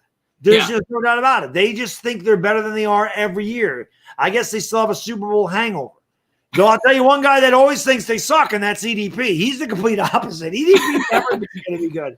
Yeah. No matter what the hell they do. And that's why I think he's funny, because he just comes out, like, he makes a bunch of other weird-ass videos that I don't watch, but I watch his Eagles stuff because I love when he rips his team. I think it's hilarious because I do the same thing. Now, I don't do it every time. Like when the Yankees, I did 2 rants for the Yankees, and then they lost a couple more games. Like, Baddog, I want another rant. Listen, I don't come on here to rant just to rant. I'm not making a rant video. I make a rant video now and again when I'm really ticked off and I just need to get it out of my system. And I'm not looking to do one after every loss. But it don't matter. A guy will get beat on one play and he'd be like, this guy sucks. And he'll just go off for 10 minutes. And it cracks me the hell up. So he's the one guy that always thinks they're bad, and everybody always thinks they're good. Yeah, they think they're getting everybody. Or a guy that's in the middle that says, hey, we have a lot of injuries. We have a tough schedule. I could see us going 8-8. 9-7. Of course, when stays healthy. If he gets hurt, our season's over. Right. Yeah, I think I honestly think their ceiling is 10-6. I think they're going to be between 7 and 10 wins. If I thought they would go 10-6 and win the division, or no, 9-7 and win the division in a tiebreaker for all these injuries. I don't think any team in this division is winning 10 games. I just don't. I don't think Dallas lost so much on defense. I don't think any team in this division is good. I've said this since the draft. Before the draft, I think the team with the best divisional record wins the division. Oh, that usually will be the case. So yeah, I probably agree with that. The reason I say that is just because I think our schedules are also tough that I don't think they're winning a lot of games. Yeah, like Philadelphia's got to play New Orleans. They ain't beating New Orleans. Right. You know, they got to play Green Bay again. They're not beating Green Bay this year. Yeah. Right? Green Bay won that division, didn't they? They beat Green Bay last year. Green Bay won the division. So the Eagles got to play Green Bay. The Dallas Cowboys got to play the Vikings. I don't think the Cowboys are beating the Vikings. Yeah. I don't think the Cowboys are beating the who finished second? The Bucks? No, we play the Bucks. We play the Bucks. They play the Falcons. I can see the Falcons beating a lot of people are high on the Falcons this year. I don't get. I am not. A lot of people are high on the Falcons. They finished strong. That's why they beat the Saints in New Orleans. I'm not high on them. I'm not high on them either. But I think that they could be down. They could. Nobody in this division scares me. Yeah. No, I agree with that. I mean, if I'm the NFC West, if I'm the what the hell division? The NFC North. I'm sorry. Yeah, the NFC West and the AFC. We play the AFC West. So we play the AFC North, NFC West, AFC North. Right, AFC North. Why am I the hell thinking we're playing Kansas City? We play the AFC North. If I'm the AFC North, the NFC West, I'm like, yes, we got the NFC East this year. Yeah. No, you're true. I mean, in recent history, we've been a bad division. Junior, man, thanks so much for love. I appreciate it. He says, "Go Giants." Thanks so much for being here, buddy. I appreciate it. And I want to get Zach, man. Thank you again, man, for the love. I appreciate it. He says the Eagles just lost 2 starting offensive linemen. Bet Wentz fumbles against the football team. And Wentz has an injury history. So with a banged-up offensive line, that certainly comes into play, and he's got a fumbling history. So, yeah, I think that will. Not to mention, I think he's playing, but Jalen Reagor has already been banged up. We'll see. From what I heard, he's not on the injury report now. He's probably going to play. We'll see how he does. Stinks. I can't wait for these guys to suck. I can't wait for them to suck. Because I am not a guy to tell you I told you so, but I'm going to be telling him I told you so. Yeah. Yeah, we'll see. We'll see. But thank you guys for being here. I appreciate it. Let's field a couple of questions here, guys. Let's see what we got. I won't be surprised if the Bucks do really good this year. No, I think they will, Flex. I think the Bucks are going to be good this year. Here we go. All right, we got one from Johnny T. How did the Giants get such a brutal schedule after finishing 4-12 last season? Well, it's simple, Johnny. It was just our turn on the schedule to play.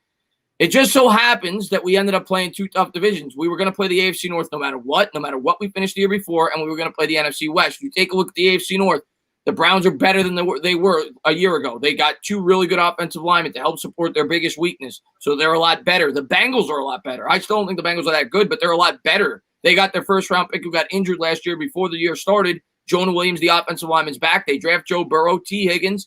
They've got a potent offense now, at least their defense is one of the best Joe Mixon. Nobody mentions. So, and of course, AJ Green, even though we'll be hurt by week 4. But the Bengals at least have a decent offense, and Joe Burrow gives them some hope at the quarterback position. The Ravens are maybe the second best team in football behind the Kansas City Chiefs. So it's just the division. Better than the Chiefs. I think the Ravens are the best team. Their 53-man roster is. Their 53-man roster is ridiculous. And then the two teams that we got paired up with, we finished third in the division. But it just so happens we got bad luck. The Bears not so much, but with the Bucs. The Bucs didn't have Brady last year. They went 7-9 with Jameis Winston, and we got bad luck that we got paired up with the Bucs. So that was really the only bad luck. That's how that works. Every year, every team in this division only plays 2 different games. We play 6 against each other.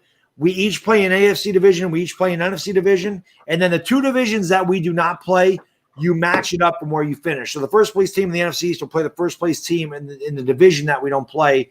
Second place team plays the second place team, whatever. So Tampa Bay finished third. Chicago finished third. We finished third. We play them. And like I said, the Eagles finished first, so they play the Packers and the Saints. So their schedule is way tougher. I mean, think about that. The Eagles have the AFC North, the NFC West, and they have the top 5 teams. The Eagles can win 5 games this year. I'm dead serious. This is a team I picked to win this division before the year started. And with these injuries and Carson Wentz's propensity to get injured, they really could win 5 games. Well, let me ask you this. Do you think it's possible the Cowboys could sweep the Eagles? Absolutely. Okay, that's 2 losses. Let's play the hypothetical game. I think at best we can agree it's probably a split. But let's just say they get swept by the Cowboys. I think that's possible. Saints, they're going to lose, we think, right? Who's the other team? The Packers. We'll say they lose that game. That's 4 losses already. Yeah. And then you got the NFC West.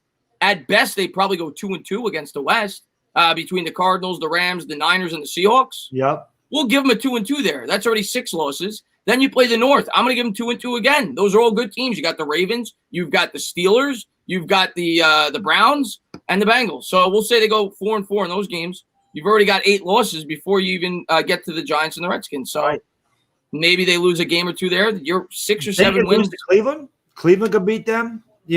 I just like I said, a tough schedule. It's a tough schedule. It is. It's a tough schedule for all of us. That's why I have a video coming out tomorrow. I'm going to do it because I've been, all off season.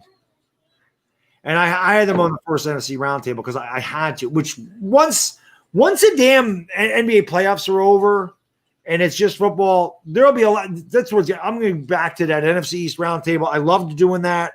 I'm going to be back to bringing some Giants video makers back on the channel. It's just, this is just bad timing with the playoffs being on right now.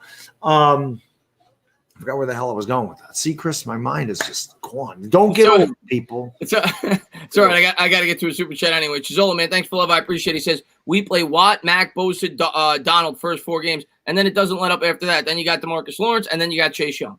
So you could put in the first 6 games. Doesn't let up. We got some very tough pass rushers this year. I know what I was going to say. So Philly 500 to Mark Holmes, they go back and forth all the time. Well, I got a video for both of those guys tomorrow because I can't. They're both going to hear from me, and I have to go to the bathroom. I'll be right back. All right, go to the whale in there, Frankie Mush. I'll be right back. Dyer, man, thanks for love. I appreciate it. He says the Eagles winning 5 games, being out in Pennsylvania, it would be Christmas morning. Yeah, I'm not going to go that far, but I do think 7 or 8 wins is very possible for the Eagles this year. I've got them around. I'm going to say 8 because I'm going to be nice, but I think they're going to be between 7 and 9. That's where I got the Eagles this year.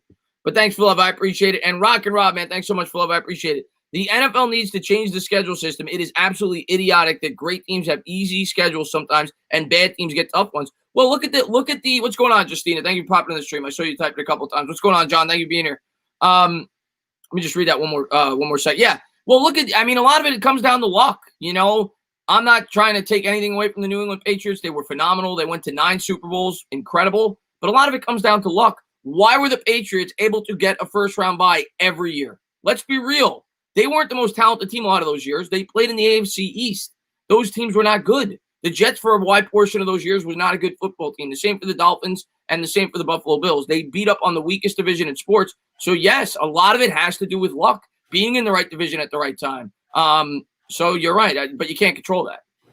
Yeah, listen. I'm not saying I heard you mention this to Dyer Giants fan. I don't think that the Eagles are going to go 5-11. but I could see them going 5-0. I think the Eagles are going to go 9-7. I still think they're going to go 8, 9-7. I still think that I want to beat their ass. But until we beat them, I can never predict us to beat. I can't. We haven't beat them in 3 years. We haven't beat the Cowboys in 3 years. I can't sit there and go, yeah, we're going to beat them this year.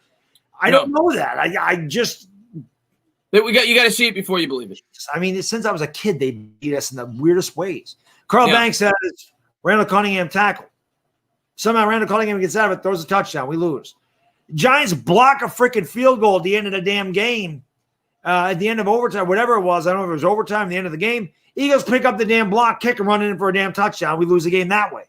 Byron Sikahema returning a damn kick at the end of the game, punching the goalpost or whatever. Lose that game. Up 14-10, 1997. Eagles can't move the ball the whole time. We punt the damn ball to Brian Westbrook, and he returns it for a damn touchdown. 2010. It's ridiculous. 61-yard field goal. It's dumb. Well, you didn't even mention the Deshaun Jackson punt return. I mean, that one. Yeah. I was like, yeah. So I mean, you're right. It's ridiculous. They find ways to beat us, man. They find ways to beat us, man. Ask Baddog if Mark Collins should be in the Ring of Honor. Great Wuda wants to know. I loved Mark Collins. Mark Collins is one of my favorite players of all time. But no, I don't think Mark Collins is good enough to be in that. The Giants have got some really, really good history. I think Mark Collins is a very good player for us. I don't think he's a Ring of Honor guy. I don't think he retired at number 25. He was great. I mean, he shut down Jerry Rice. He was one of the few cornerbacks that played Jerry Rice really well. But Collins only had a few really good years for the Giants. Like he was there in '86. He was a rookie. He probably had his best football between 1990 and 1992. So I don't think he was good enough for long enough. But I love Mark Collins. Mark Collins is one of my favorite guys, of all time. Chizolo, man, thanks so much for love. I appreciate it. He says Redskins 3-13, Giants 6-10, Cowboys 8-8, Eagles 11-5. Chizolo's got the Eagles winning the division. I don't. It wouldn't shock. I'll tell you this. It wouldn't shock me if they win the division, but 11 games. Yeah, with that schedule, I don't think 11. But it wouldn't shock me if they win the division. I can't see them winning 11 games. There's just too much. I don't think they beat. They're not beating Dallas twice. If they beat Dallas once, that's fine. They could go 5-1 in this division. That is very possible. They could beat the Packers. I think it's possible. I don't think they could beat the Packers. You don't think so? I don't think they're good enough to beat Green Bay. I don't think they're good enough to beat New Orleans. They're not going to beat San Fran. They're definitely not going to beat Baltimore. Seattle. They're not going to beat – what's that? Seattle. They won't beat Seattle. I mean, they're going to lose – I don't think they'll beat Pittsburgh. Yeah. We're talking about their defense and our offensive line and Daniel Jones. Their offensive line stinks. They don't have Saquon Barkley. They don't have Darius Slayton. They don't have anybody there. They have Zach Ertz, they're looking to get rid of him. Which Eagles fans think they're getting a first-round pick for him. But somebody was talking about getting TJ. Somebody had a video talking about let's trade Zach Ertz and a third-round pick for TJ Watt. Where do they come up with this? Who made that video? I forgot who it was, and I'm like, what? Where do you guys come up with this crap? Yeah, because the Steelers are rushing. The Steelers are rushing to trade TJ. Yeah, I mean, come on. I'm like, what is in the water in Philadelphia? Before the draft, I remember Philly 500 having all the streams, and guys like, yo, let's trade Zach Ertz and the Niners for the 12th overall pick. I'm like, what are you talking about? He is worth a 4th-round pick at best. Yeah. The guy's leaving. The guy's 30 years old. Who the hell wants an over-the-hill tight end whose contract is coming up? Yeah. For a first-round pick? What the hell's wrong with you? Evan Ingram has more value. Roldy says, you guys probably did a video on this, but I was shocked when Corey Coleman. Yeah, we talked about that earlier, that Corey Coleman was cut. I really thought he would make the team. I think all of us thought he would make the team. I personally think, Roldy, I was surprised, especially if you came into my stream. I was doing a Mets stream when it happened. I was definitely taken aback. I was upset because I was more upset for Coleman because he worked so hard to get back. The guy was hurt last year. He always seemed to be a great guy, and he worked his ass off to get back in shape. He had a strong camp. But at the end of the day, I don't really look at it as that big of a loss. I think he's a player that we fell in love with. But like I said, the guy that we brought over from the Browns, you could argue, has more upside. They cut Coleman the first time around for Ratley on the Browns. They got rid of Coleman to give Ratley an opportunity, and now the Giants are cutting Coleman to give Ratley an opportunity over here. So I just think as Giants fans, we fall in love with players, and you see that the guy's a former first-round pick, and you say, oh, he's got upside. But the guy's a bust. He's been a bust now for 4 or 5 years in the league. Even when he came here, the guy had like 70 yards receiving. Where he did his damage was as a kick returner. Right. So I wanted Coleman to make the team, but I honestly think there was a dramatic overreaction from Giants fans. Corey Coleman is just going to be a special teams guy. And that's all he is. He's not going to be a part of the offense. And again, this always goes to my point where I talk about Jalen Reagor is going to be a failure, right? Corey Coleman was from Baylor. And I'll be first to admit, I wanted the Giants to take Corey Coleman. I thought that Corey Coleman was going to be a good receiver, but it just proves my point that Big 12 receivers are not usually good unless they have an incredible skill set like Des Bryant. Jalen Reagor doesn't have that skill set. Okay, he had a good unofficial freaking time at his pro day, but in his combine, he ran like a 4.5. So the pro day and the combine, so put him together. He's like a 4.45 guy. He's not an incredible burner. He's a slot guy. He's not an outside guy as much as they want to talk about. Josh Doxson, same school, TCU, came out. He's supposed to be great. He's been a bust. Corey Coleman was a bust. I'm trying to think of other Big 12 receivers that have not. Crabtree was decent, right? He was Big 12. Yeah, but he wasn't great. He wasn't as good as you thought he'd be. Well, he was okay. But CeeDee Lamb's going to be great. That guy, that guy's skill set's right. I don't care that he runs a 4.5. He's a different type of receiver. He's going to be fine. He's got good size. He's got great hands. He's got a great catch radius. He's a great route runner. He does a lot of things well. Reagor's not that guy. But Corey Coleman's the same thing. And I liked him coming out of college. I liked Corey Coleman. And like I said, he's been a bust. It's just how it is. First year in Cleveland, he was doing pretty decent. Broke his hand. Always had injury problems. Never. I was rooting for the guy. The guy worked his ass off. I was upset that we cut him at first. But when you really think about it, I think Ratley's got more upside. He's 23. He's got 4.39 speed. Doesn't have the injury history. We'll see. Give the guy a chance. Maybe he's going to do a good job for us. Zach, man, thanks so much. You don't know what Coleman is. Yeah, he's a kick. You don't know what Ratley is yet. Like you said, Ratley's got much bigger upside. Yeah. And Zach, man, thanks, Philip. I appreciate it. We might have a three-way race for the NFC East, Zach James says. Who knows? I mean, you never know. It's football, like Baddog was, and especially in a year like this, it is so hard to predict everything because you don't know who's going to get sick. You don't know if they're going to have to delay games. You don't know what the shortened preseason. There's going to be a lot more injuries than normal, in my opinion. We'll see. I hope not, but I think there'll be more injuries than there normally is because the players aren't used to getting hit. And I think it's going to take some time for that. It's almost going to be like a preseason the first week for a lot of these teams. Expect to see a lot of sloppy play. So it's a very hard year to predict. I think a lot of it's going to have to do with luck of staying healthy, not having injuries, not getting sick. So that's kind of the glimmer of hope for me as a Giants fan. Maybe you catch some breaks this year. Like I said, 2020 has been such a strange year, so maybe it was strange for the Giants that they actually win some games this year. That'd be nice. But yeah. I think the Giants have got to find a way to win early this year. They cannot be 0-3. It happens every year. They cannot be 0-3, 0-4 going, oh, God, here we go again. It cannot happen. The Giants have won their opening game once since 2009, and that was against that was 2016. We won our opening game against Dallas 20-19, right? And every Cowboy fan's like, that's because Terrence Williams ran out of bounds, didn't go out of bounds, and blah, blah, blah. I'm like, oh, shut up. You lost. But that's it. That's the only time since 2009. One time in 11 years, we've won the opening game. Cannot get off to that start under a new regime. They got to find a way to win. At least if they don't win this game, they got to beat the Bears. You got to start at least. Got to start off 1-1. They've got to get above 500. This team has not been above 500 since 2016. They've got to at any time. Yeah, they got the 2-2 last year, but they were never above 500. So they've got to find a way. Give us some hope. Give us some hope. And Dave Gettleman talks about the damn culture. You want to change the culture, win some damn games. I don't care who the hell you. I agree. I completely agree. Winning fixes everything.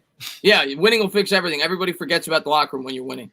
Shizola, man, thanks so much for love. I appreciate it. He says, you guys know I hate the Eagles and Cowboys, but I feel like Wentz is going to go off because when healthy, he's very good. Rather the Eagles win the division than the Cowboys.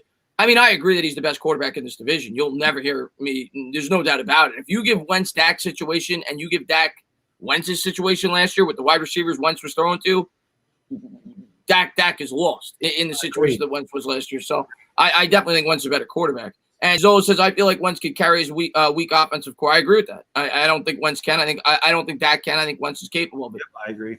And he says, watch Danny Dimes go off first game with 3 touchdowns. I love the optimism. I personally don't want to see him throwing a lot in this game for the reasons we've talked about.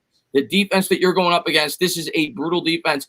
I want to limit his passing attempts. I said in my video, you look back at their losses last year, the Steelers, the quarterbacks attempted 29 passing attempts on average in the 8 games. In the 8 games they won, they attempted 34. The name of the game against the Steelers is to throw as few times as possible. But when you do throw, you want to hit on big plays. But I want to grind out the clock. I want to run the ball with Saquon Barkley. I want to win that time of possession, give our defense a rest, and play fundamental football. I don't even need to score, even if you get a couple of first downs and you pin them deep. Special teams are going to be a huge thing in this game as well. You got to get a couple of first downs, though. We can't be having 3 and outs. You got to win the field position and have a grinded out football game and give yourself a chance at the end of it to come out with a win. Right. Like you said, you got to give yourself a chance. And we can't go 3 and out. If the Giants go from their own, 20-yard line to the Steelers 40 and they have to punt, but they get a few first downs, they convert some third downs, they have a 4.5-minute drive or a 5-minute drive, and they don't score, at least they've tired out the Steelers defense, which will help at the end of the game. Because that's a strong unit, you want to tire them out. The best way to tire out a defense is by running the damn ball. You wear on them. That's why the Cowboys have been so effective. Not only that, Ezekiel Elliott is a bowling ball himself. I mean, Ezekiel Elliott is definitely, like I said, I don't, I hate Ezekiel Elliott. But if it's 3rd and 1, I'm taking Zeke over Saquon. Oh, I agree with that. Because Zeke just finds a way to push forward for 3-4 yards every time. The Cowboys always pull away at the end because they wear everybody out. Giants got to figure out a way to do that. And as I said in my video, they like to run block better. They like to line up and run block. Every lineman wants to run block because that's mano a mano. They want to prove themselves. There's no schemes there. I mean, you might pull a guard now and again, but you're lining up and you're just, it's face to face. Let's rock and roll, baby. Let's rock and roll. I mean, they just got to be close.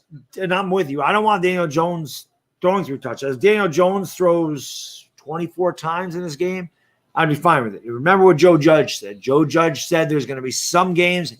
What's your game plan? What's your game plan going? Depends on our opponent. Some days I'm going to have Saquon Barkley running 40 times. Some days I'm going to have Daniel Jones passing 40 times. It depends on our opponent. So he's mentioned that. So you might see Saquon Barkley have a game where he runs 28 to 32 times. And Daniel Jones throws 21 times. I'm going to tell you what. If Daniel Jones throws 40 times in this game, we're not winning. I hope I'm wrong. I want to get a win no matter what. He can't be dropping back in the pocket and throwing 40 times because then you're inviting the sacks, you're inviting the fumble opportunities. If he throws 3 touchdowns on 28 passing attempts, all right. But I want to have it also means we'd be behind if he was throwing that many times. Well, that too. Yeah. So, absolutely. And Chizola, man, thanks for love. He says, my prediction, Darnay gets 2 interceptions, Saquon 2 touchdowns. That I could see. I don't know about Darnay, but I could see Saquon getting 2 touchdowns for sure. And people tell me this too. They're like, should we run Saquon 20, 25 times knowing that they're going to stack the box? Here's the thing. Saquon Barkley is a home run hitter, and he's going to break 1 or 2 big runs if you give him 20 to 25 opportunities. He may only average 2.5 yards a carry in the first 18, but then he'll pop one for 60 and take it to the house. Right. You have to give him enough at-bats to be able to try to hit that home run. And the Giants can't get away from the ground game. Also, if you're stacking the box, it's hard to run against a stacked box, but he pops when he's gone. Yeah. You break through a stacked box. It's over. Nobody's back there. He's gone. You do that once, they're going to go, oh, we better back off of that. Right. We better back off of that. That can't happen again. So, again, what the Giants need to do, in my opinion, if they can't run Saquon Barkley, if they do have a hard time, he's got 9 carries. I agree, Chris. You got to keep feeding him the ball because we've talked about that. That was the Barry Sanders thing.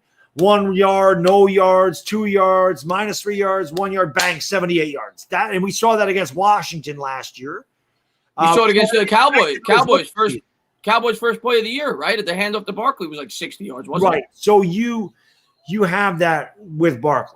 But I still think if you're going to run Barkley, I think the Giants might have to use a little misdirection because, again, this Steelers team is really tough. The best way to get aggressive defense on their heels is by running screens and counters. But again, I don't know if we have athletic enough guards to pull. That's where everything comes into play with the offensive line. And again, how well versed are they? How much chemistry do they have to be able to pull guards and run? Do all that stuff. So it's just such a weird year because usually we watch the Giants play 4 preseason games.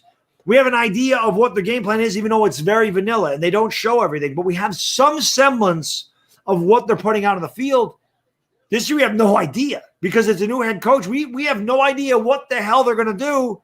So it'll be exciting to see what happens. What their game plan is going out. But I worry about the center. I worry about Nick Gates. He's never played. I'm excited for Nick Gates. He's a guy that I really like. He's a fan favorite. He's done a great job, but now he's going to start at the center spot. He's never played it before. There were no preseason games. So now you got a guy that's never played the center spot before. You've got Fleming on the right side, who we all agree is probably not that great. Maybe you can help him out, like we said, with the 2 tight end sets.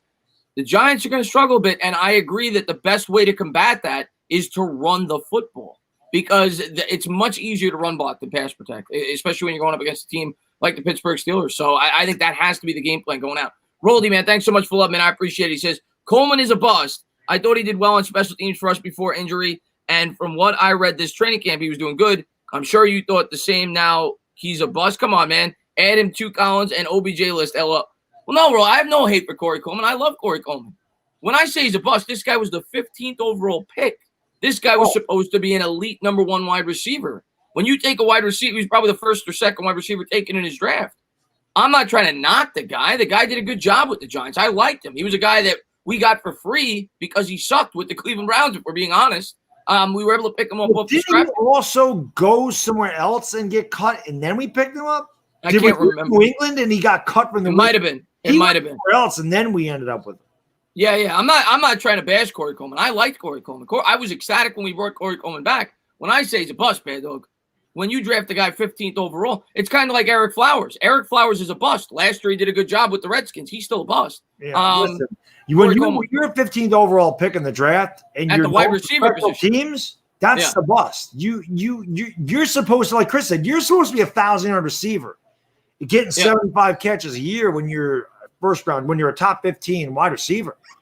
That's a bust. Yeah, and I like I said, I wanted the Giants. You can go back and watch my Eli Apple rant video. It's on my thing, and you'll hear me say we needed a draft because this was before he took Sterling Shepard in the second round. But you'll hear me say we needed a wide receiver. We had Corey Coleman out there. I say that in the thing that I wanted the Giants to draft Corey Coleman. I liked him that much. But if we're being fair, you cannot have a guy that's been injured most of his career, and he's best known for having a couple good kickoff returns when he's the 15th overall pick. That is the definition of a bust. And I like him. I know maybe that's not the nicest word to say for a guy that we all liked, but he didn't. Let's put it this way. I'll say it in a nice way. He didn't come close to meeting his initial expectations when he entered into the league. If you want to call it a bust, say it nice. He's a freaking bust. You're a good cop, bad cop. There you go. He's a freaking bust. That's right. So here we go. Tane agrees with me that Danny Fumbles is a GM Jeffrey Abbey. That's GM Jeffrey Abbey in the house. Hey, Chris, Baddog. Wouldn't running Saquon Barkley 40 to 50 times time? We're not going to run 40 to 50 times. That's not going to happen. He'd never run any running back that much. No. We may have 35 total carries. That's possible between Barkley and the backups. I don't think he's going to exceed more than 25, 26, 27 carries. May have 31, 32 touches between catches and runs, but the magic number for me is at least 20. Like I said at the top of the stream for Barkley. But I want to see the backups get involved too. I want to see Deion Lewis and Gallman get so much. They have to stay committed to the run, and I think they need to hit some big. Try if the run is working, you got to try some deep shots down the field. So that would be my game plan. And Roldy, man, thanks so much for love. He says, not you, Chris. I'm talking to Baddog. Oh, well, I appreciate the love, man. I guess he's talking about the Corey Coleman. Listen, I don't know what to say. Yeah, I like Corey Coleman. I like him a lot. I was definitely rooting for him, but if we're being honest, the guy was a bust. Landon Collins. I could argue with Baddog about Landon Collins. Landon Collins, you could definitely argue about whether or not he was a bust. That's an opinion by Baddog. I never said Landon Collins is a bust. I said Landon Collins is overrated. Overrated. Yeah. Overrated. Yeah. Overrated. Yeah. But he was a productive player. Coleman just wasn't. Landon Collins is overrated. Landon Collins is a damn linebacker playing safety. He's overrated. Yeah. Coleman, I agree. He's overpaid. He's definitely overpaid. I don't know. I mean, how many receptions does Corey Coleman have in his career? Not many. I don't know what else to say. Maybe that sounds mean, but I'm not a player guy. I'm a team guy. No, the guy's a bust. And again, I liked Corey Coleman out of college, but the guy never produced. I don't know what else to say. And I'm not, like I said, I'm not that guy that's all, I'm going to massage an ego. No, if you suck, I tell you suck. If you bust, you bust. I don't care if I like you or I don't like you. I love Eli Manning. He's my second favorite Giant of all time. I know. Oh, don't use the bust word. Don't use the bust word with Eli. I'm sorry. He's my third favorite Giant because Bavaro's my second. No, Eli's not a bust, my God. What I'm saying is I love Eli to death. I will fight for Eli Manning tooth and nail. But when he played bad, guess what? I got in this case too. Nobody's safe from my wrath. I call it how I see it. That's going to tick some people off. Oh, you should. I would rather be disliked for my actual opinion than try to be fake and have somebody like me. That's listen, Corey Coleman's a bust. Period. End of story. Oh, no, look, Chris is being mean. Corey Coleman's a bust. I tried to give him a PG version of it, whatever it was, because I like Corey Coleman. But Corey Coleman was a bust. That's what I said. He's a bust. Let's see what we got here.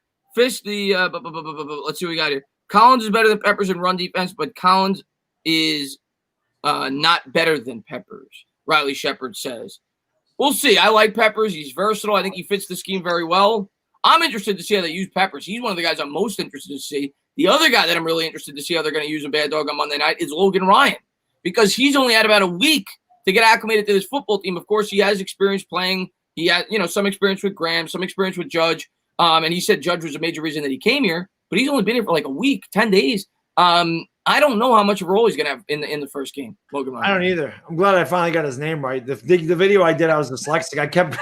I kept calling Ryan Logan. I don't know why I was doing that. It's been a long week for me, man. But yeah, that was pretty funny. But yeah, again, it no time there. But you know what? He filled a big need for us, and I still think that he'd be better than DeAndre Baker. Definitely Sam Beal. I don't know. It'll be interesting. It'll be interesting. I mean, Logan Ryan, he's just gonna have to just rely on your veteran instincts. You know what I mean? That's all I can say about that. I don't know what he's gonna bring to the table either.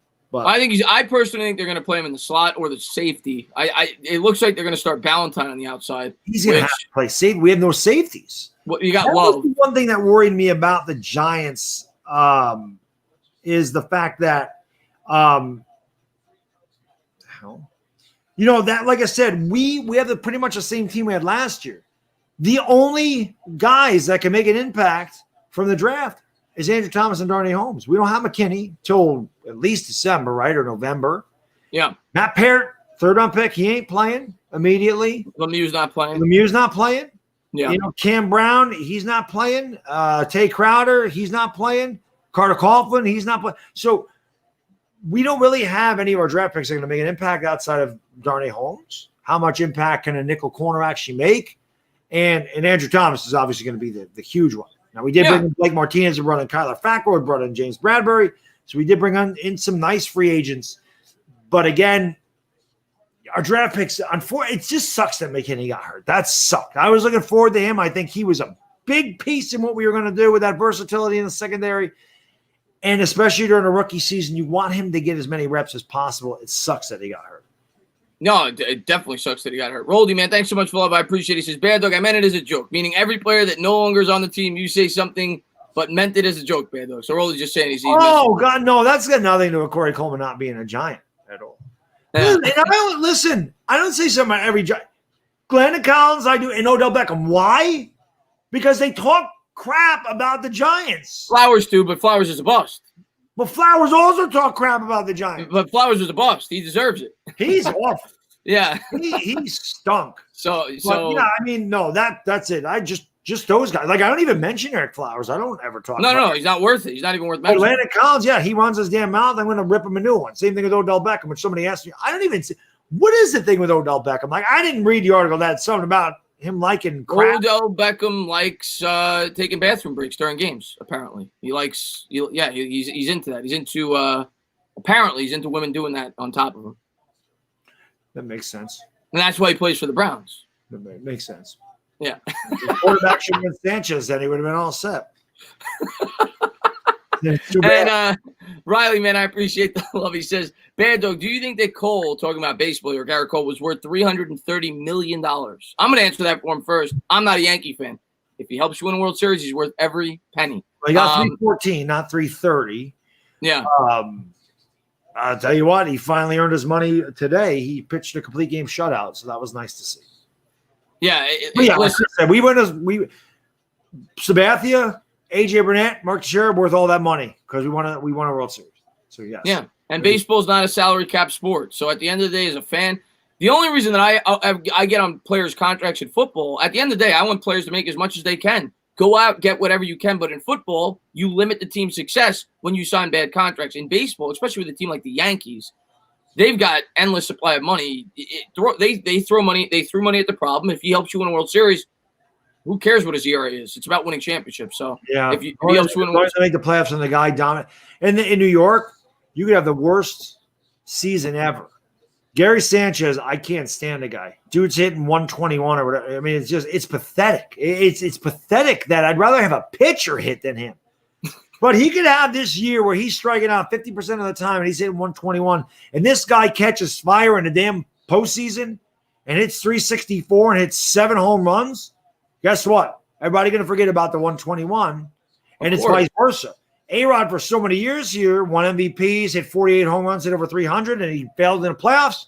And everybody got on him about you can't produce when it matters most. And then he carried you guys. In 2009 he carried us, and he got that stigma off his back.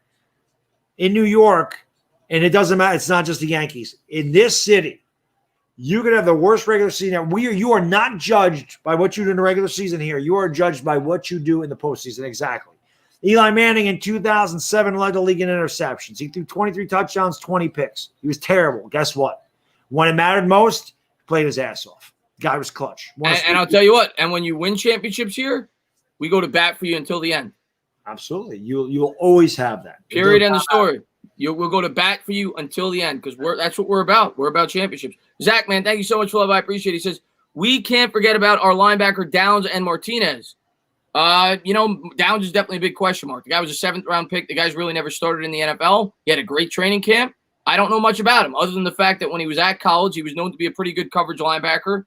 Doesn't have the most speed. He runs about a 4.79, 4.8 40 time, but he's known to be decent in coverage, at least coming out of college, and hopefully he can get the job done. I mean, a lot of us had Conley penciled in there. Mayo doesn't make sense next to Martinez. They're too similar. So yeah, hopefully Mayo's he plays a team's guy. Yeah, so hopefully he plays well. If he doesn't, I think Crowder will get an opportunity, the rookie 7th-round pick. But, Downs is a huge key in this game. Whoever plays that middle linebacker position that's going to drop back in coverage is a major key because we get killed by the tight end every week. Yeah. So I'm just looking at Boston's up by 5 with 8 seconds to go. Good. I want them out of there. They're going to the Eastern Conference. I want the damn Lakers Celtics. I've been since day one. Give me that one time. What's going on there, Jake? Thanks for popping in the stream, my man. By the way, I see Dire Giants fans have been posting it. That's Baddog's channel. If any new subscriber of mine, if you haven't done so, check it out. We'll be doing this show on there. We'll be alternating every week, alternating the game streams every week. So go check them out. We do this show all the time. So thank you to everybody for being here. Yeah. Heartstorm Media. There's another Giants creator. Thanks for popping in, my man. He says, what's good, guys? Stand up and Brilly. 2 of my favorite G-men on together. You know I had to show some love. Can't wait till the first game. Working on my game 1 preview now. I'll definitely check it out, man, for sure. Yep. Man, I'd love to have you on the channel when I get another opportunity. The Giants community is awesome on here. I love it. This is why I started doing those New York, those Giants roundtables, because I just think there's so many good content creators that a lot of people don't know about. Heartstorm Media is one of them. I had him on the channel before, so like I said, once the NBA playoffs are over and it's just the NFL. I'll obviously get back doing that. Now the baseball playoffs if the Yankees get there, they're going to take priority as well. I mean, that's of course. Team. I mean, I have to do that. Yeah. So November on. But I'll definitely, it might be October on. The Yankees might not even make the team. Oh yeah. By the way, then you got the Lakers on Christmas again. What's that? Then you got the Lakers on Christmas again. Yeah, but that's by then our season probably over. No, don't say that. We're gonna go till February. I hope so. That'd be amazing. That'd be unbelievable. But we only play once a week, so the Lakers that'd be fun. I can, the Lakers don't start till Christmas. Yeah. Actually, I think my wife actually told me I need to do that game this year. Which last year she's like, you can't do a game on Christmas. This year she's like, you probably do the Lakers game on Christmas. We'll see how it goes. But I haven't checked the numbers because I've been looking at StreamYard. But yeah, we got 460 in the house. So thank you guys so much for being here, man. That's a good crowd tonight. Much. Yeah, you guys have been incredible, man. We say it all the time, man. You know, we'll probably go till about 12:10, 12:15. We started at 10, but we say it all the time, guys. You guys are freaking awesome. You guys show up all the time. You're blowing up our streams. We can't ever say thank you enough. I try to say it as much as I possibly can, and I can't wait till football starts. Monday, tomorrow, I'm going to have license plate guy on. I'm looking forward to that. That was supposed to be at night. It's going to be during the day because that's when he could come on. It's going to be at 3 o'clock. That'll be a lot of fun. And then Monday, we're going to rock the house. Well, let me ask you this. I know who that guy is, but what is he famous for? He's like the ultimate Giant fan. He's like basically our unofficial mascot. But how does that happen? I guess, it's kind of like Fireman Ed with the Jets. You know him, right?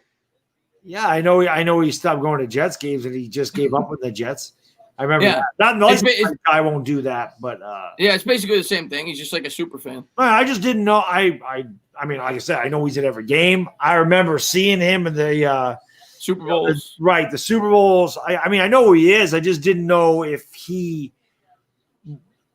why he was licensed. But I know obviously he must have a lot of license plates. Like I just don't know the story behind. Well, I'll ask him it tomorrow. But I know whenever you see him, he's got 6 license plates around his neck that say Giants and stuff on it. I know he works out. I can always get on board with that. And I know at least he looks like he's older. I don't know. Yeah, I don't know if I'll ask him his age, but I'll definitely ask him. He's not a girl. You can ask him his age. How old are you? What's going on there, Jack? What's going on, Hang Glider, man? Thanks for popping in the stream, man. Look at Johnny Letourneau over there. John Letourneau. Oh no, Johnny Letourneau. We missed our Eagles talk. We're not talking about it again. We talked enough Eagles tonight. Love the show, fellas. Keep it up. We appreciate that, Anthony, man. Thanks for popping in the stream, my man. Who do you think will be better? That's a random question for Riley. Who do you think will be better, Metcalf or AJ Brown? They're both good. DK. They're both really good. I like both. DK's got a better quarterback. I'll go with DK though. But better quarterback makes you a better receiver. Yeah. What's going on there, Will Monroe? Thanks for popping in the stream. Giant Opinion Sports in the chat. License plate guy goes to all. He goes to all the Giants games. Barnes says better late than never. Hope y'all are doing good. We're doing great, man. Thank you guys for being here, Roldy, man. I appreciate it, my man. Thank you to everybody. Go ahead, ask your questions. We're gonna be live for another 20 minutes or so. So thank you guys for being here. We really appreciate it. I actually talked to license plate guy on Instagram. I just didn't, like I said, I didn't go like, why are you famous? Well, who are you? And whatever. I mean, I know who he is. I didn't know if he did something he's famous. I think he's just like a super guy. Who is the guy? Was he there? I remember there was a guy with long blonde hair that jumped off the side of the thing to catch an extra point or something. Was that him? Do you guys remember the guy that jumped off the side of the stands and caught the ball in midair? It was either on a field goal or an extra point. It was like on a Monday Night Football. Was that him? I can't remember. Ask him if he did that. I will ask him. Zach, man, thanks so much. But I'll catch you on a replay. Zach, man, thank you so much for that, man. I really appreciate that, man. License plate guy Gavin's going to be on tomorrow at 3 p.m. That's the time he could do it. It was originally going to be at night, but it's going to be at 3 p.m. Zach says, have you ever seen the video that Vic DiBitetto Giants video? Which one? I've seen him. If that's what you're asking, Zach, he's hysterical. Yes, his post game reactions, he's part of the Giants community. So yes, I have seen him before. Yeah, that's my uncle. Yeah, he's Uncle Vic. Uncle Vic. Let's see. No, somebody in the chat's name was Gavin. Buckham just said it right there. Vic DiBitetto's Baddog's uncle. There you go. Uncle Vic. If Fleming doesn't play well this year, do you see Parrott playing at all this year? Yes, Anthony Acosta, 1,000%. Do I think it'll be in the first couple weeks? No, but everything that we heard about Parrott was very encouraging. He played so well that they gave him some reps at the left tackle position at some point in training camp. I just don't think he's ready yet. He went to UConn, was known as a project coming out, but he's got all the attributes from everything that you read. He's agile for a big guy. He's got long arms. That was the thing that I really liked about him. The Giants drafted the 2 tackles in this draft that had the longest arms. Him and Andrew Thomas had the longest arms. I do think he's going to get an opportunity if Fleming doesn't play well, which means he's probably going to get an opportunity because I don't think Fleming's going to play well. I would guess probably closer to midseason, though. I'm thinking like week 7, 8, 9 in that range, but I do think you'll see Parrott this year. One thing I forgot to do this at the beginning of the stream. I wanted to do this at the beginning of the stream. I just want to say this real quick, man. 19 years ago today, we had that whole terrorist attack on the Twin Towers in New York City. I just want to say, obviously every year this comes around, our thoughts and prayers with the family of the people that lost their lives in that terrible tragedy in New York City. I just want to say, never forget. Today's a day that we always got the remembrance of that horrible, like I said, act of terrorism, man. I'll never forget that as long as I live. Everybody always knows where they were when that happened. So, I just always want to give like I said, my condolences to all the families, and just a huge shout out to the NYPD and the fire department in New York. Just the amazing job that they did. I mean, it was surreal when that happened.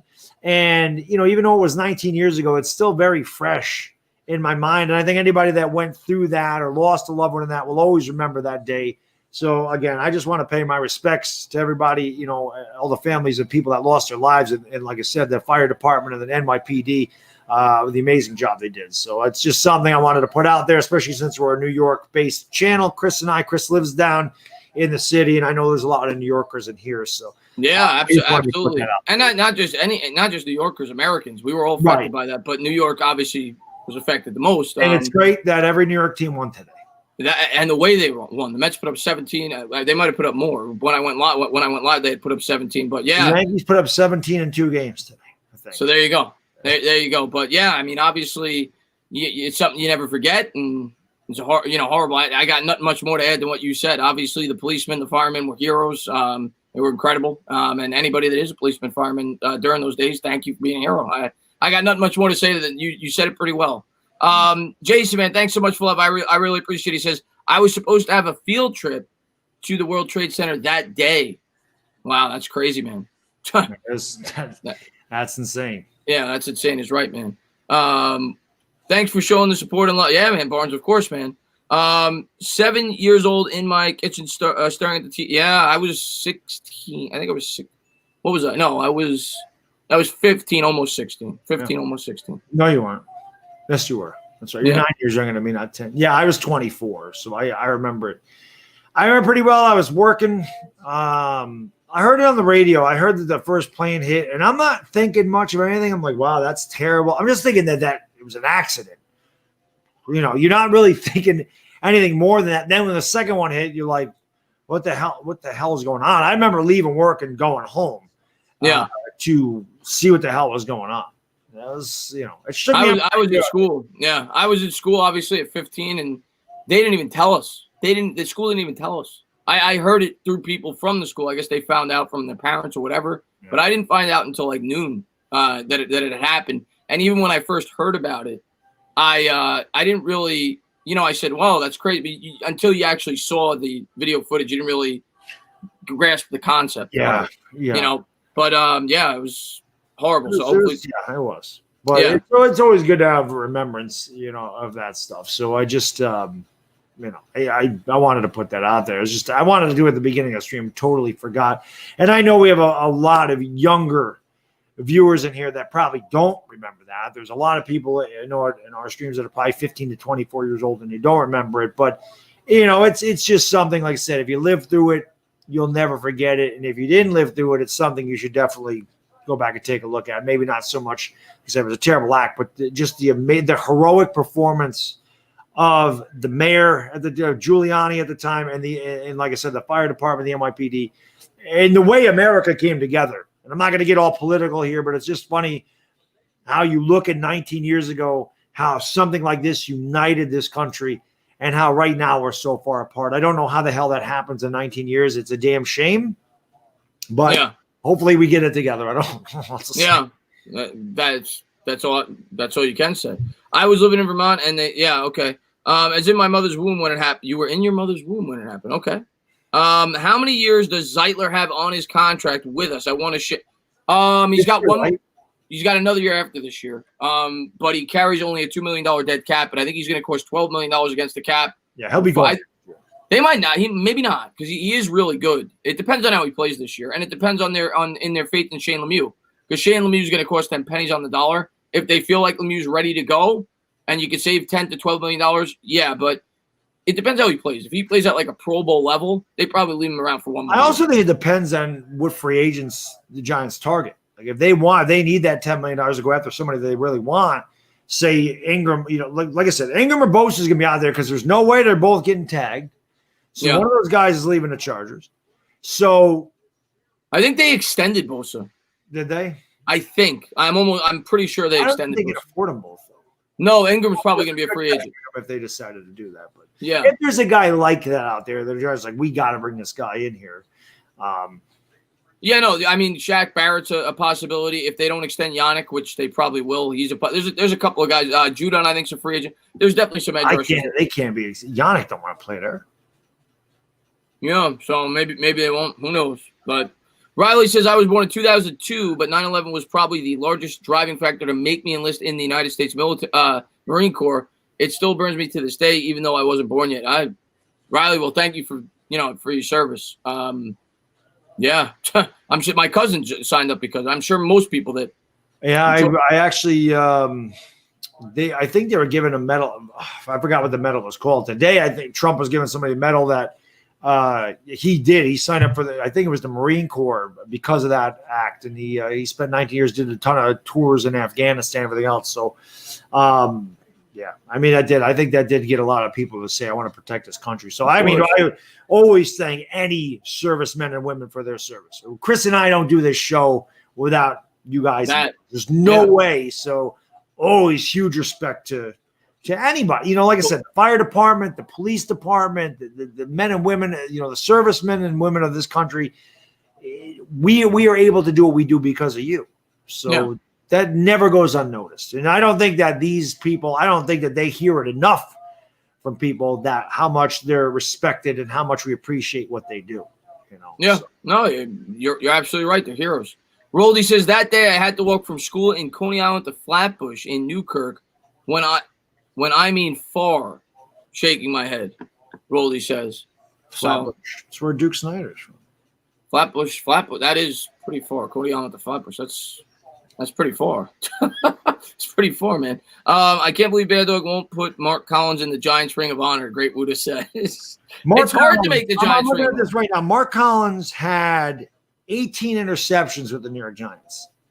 He was a good cornerback, but his first few years in the league, he was not great. He had 4 interceptions his first 3 years in this league. He was, like I said, he was very good from 1990 through 1993. He had 11 interceptions. That was when he was really good. Sounds comparable to Jason Sehorn. You're not putting Jason Sehorn in the Ring of Honor. No, and I love Sehorn. He's one of my all-time favorite Giants. Yeah. But he didn't. He had 9 interceptions with the Chiefs in 3 years. I loved Collins, but again, I don't think he's good enough. When you're talking about the Ring of Honor, you're talking about Lawrence Taylor. The best of the best. You're talking about Eli Manning, who's going to be in there.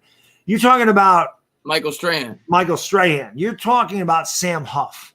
Banks. You're talking about Tiki Barber, Banks. Tiki Barber, right. Carl I'm trying to think of the other guys. Y.A. Tittle. You're talking about the absolute cream of the crop. Phil Simms. Phil Simms is in there, right? I mentioned Phil Simms. Oh, you did? Okay, yeah. You're talking about some of the greatest ever. Andy Robustelli, Emlyn Tunnell. You're talking about, like I said, some of the best ever at their position for the New York Giants. I don't think Mark Collins is that guy. I love Mark Collins, but there's a lot of great players. Like Hall of Fame. I don't think he's a Giants Hall of Famer. There's a lot of great players from my era that aren't going to make it probably. Justin Tuck's not going to be in there. OCU Minor is not going to be in there. Those guys were great contributors. Those offensive linemen probably won't be on there. Sneal O'Hara. Pepper Johnson's not in there.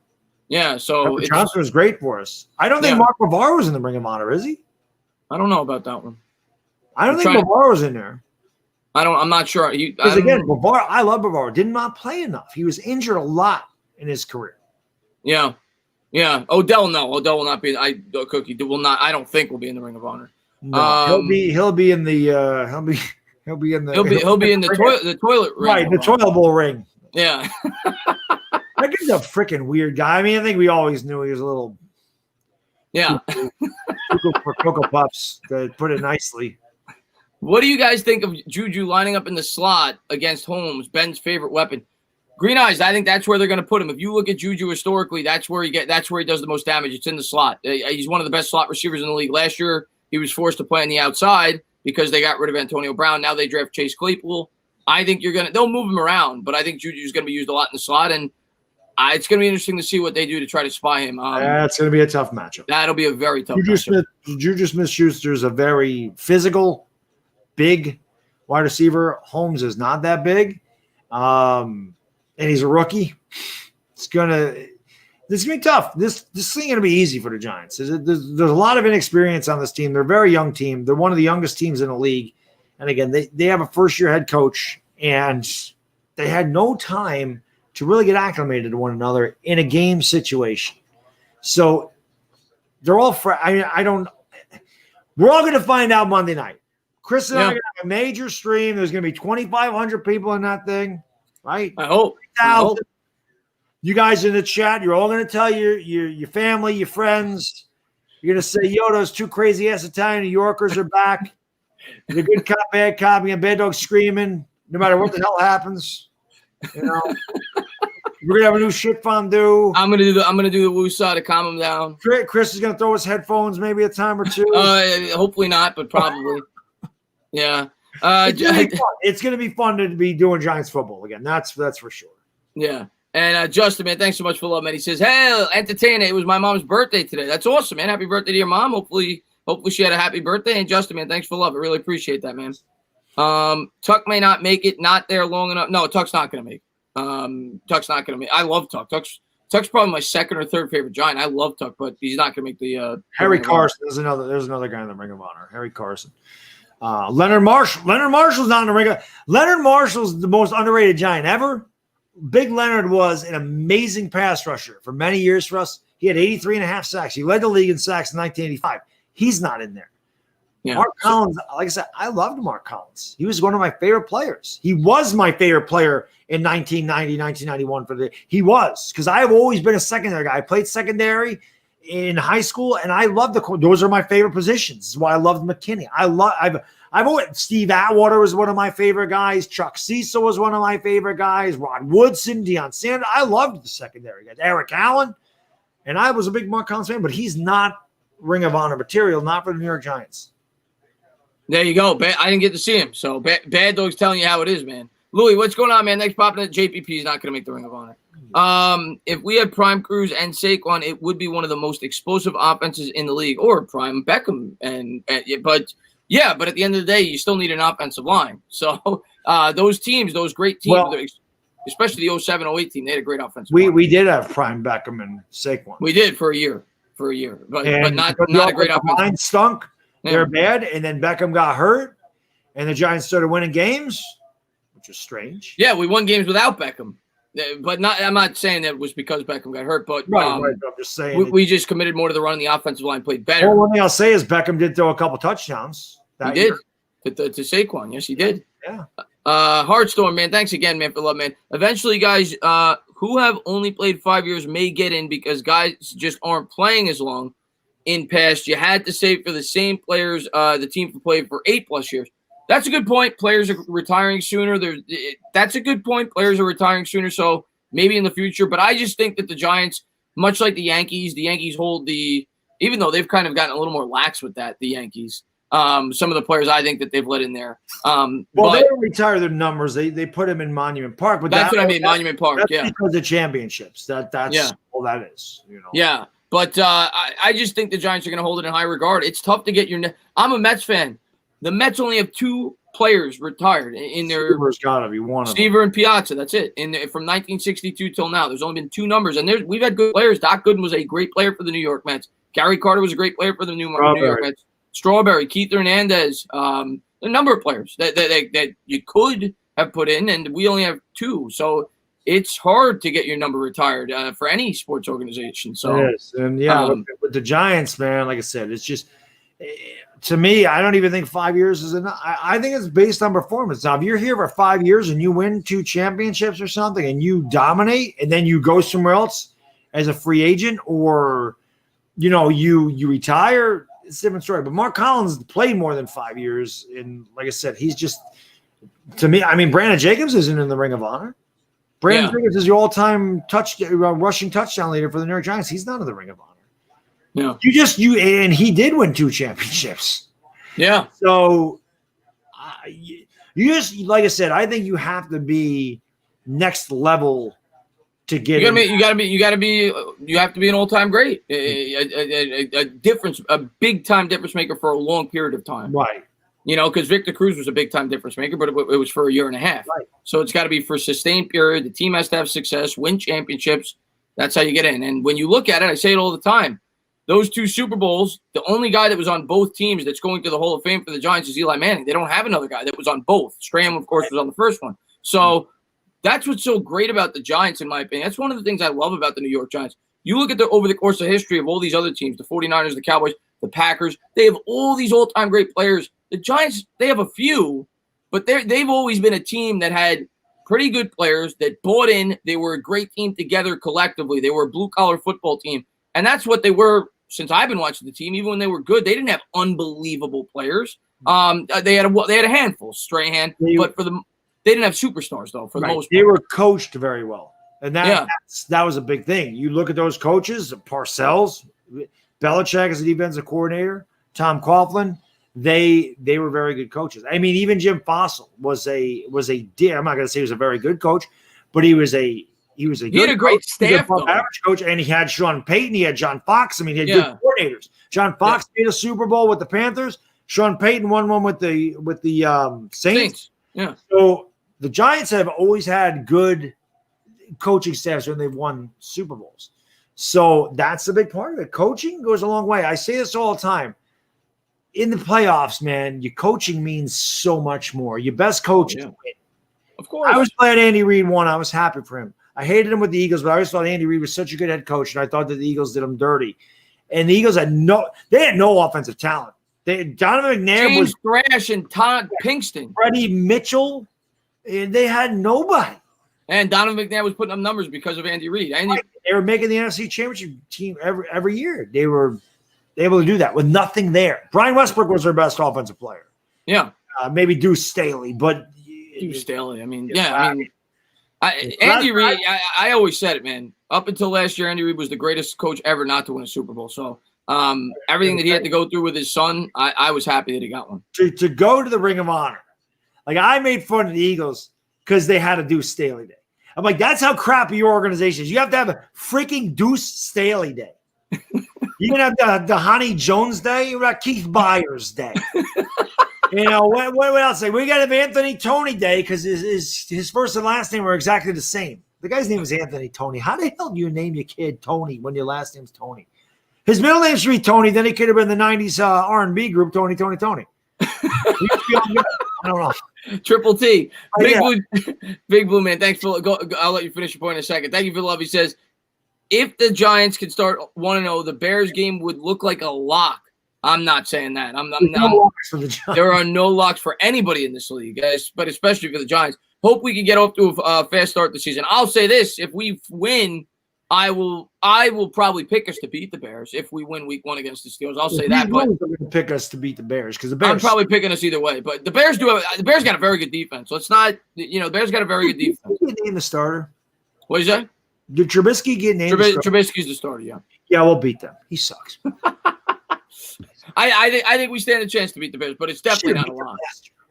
We beat them the year before. I know. We'll beat them. Baddog's confident. Baddog's got us off to a 2-0 start. I do have us off to a 2-0 start. That was my prediction. It's when we got into the middle of our schedule. I'm like, I don't like this. I don't like the Niners. Listen, I told you our ceiling could be 9-7. I just have us losing 4 games to the Eagles and Cowboys. That we could go 3-1 against them. I just do not see it happening. I had us losing to the Cardinals. I think we can beat them. I had us losing to the Rams. I think we can beat them. I think we can win these games. You got to play great, though.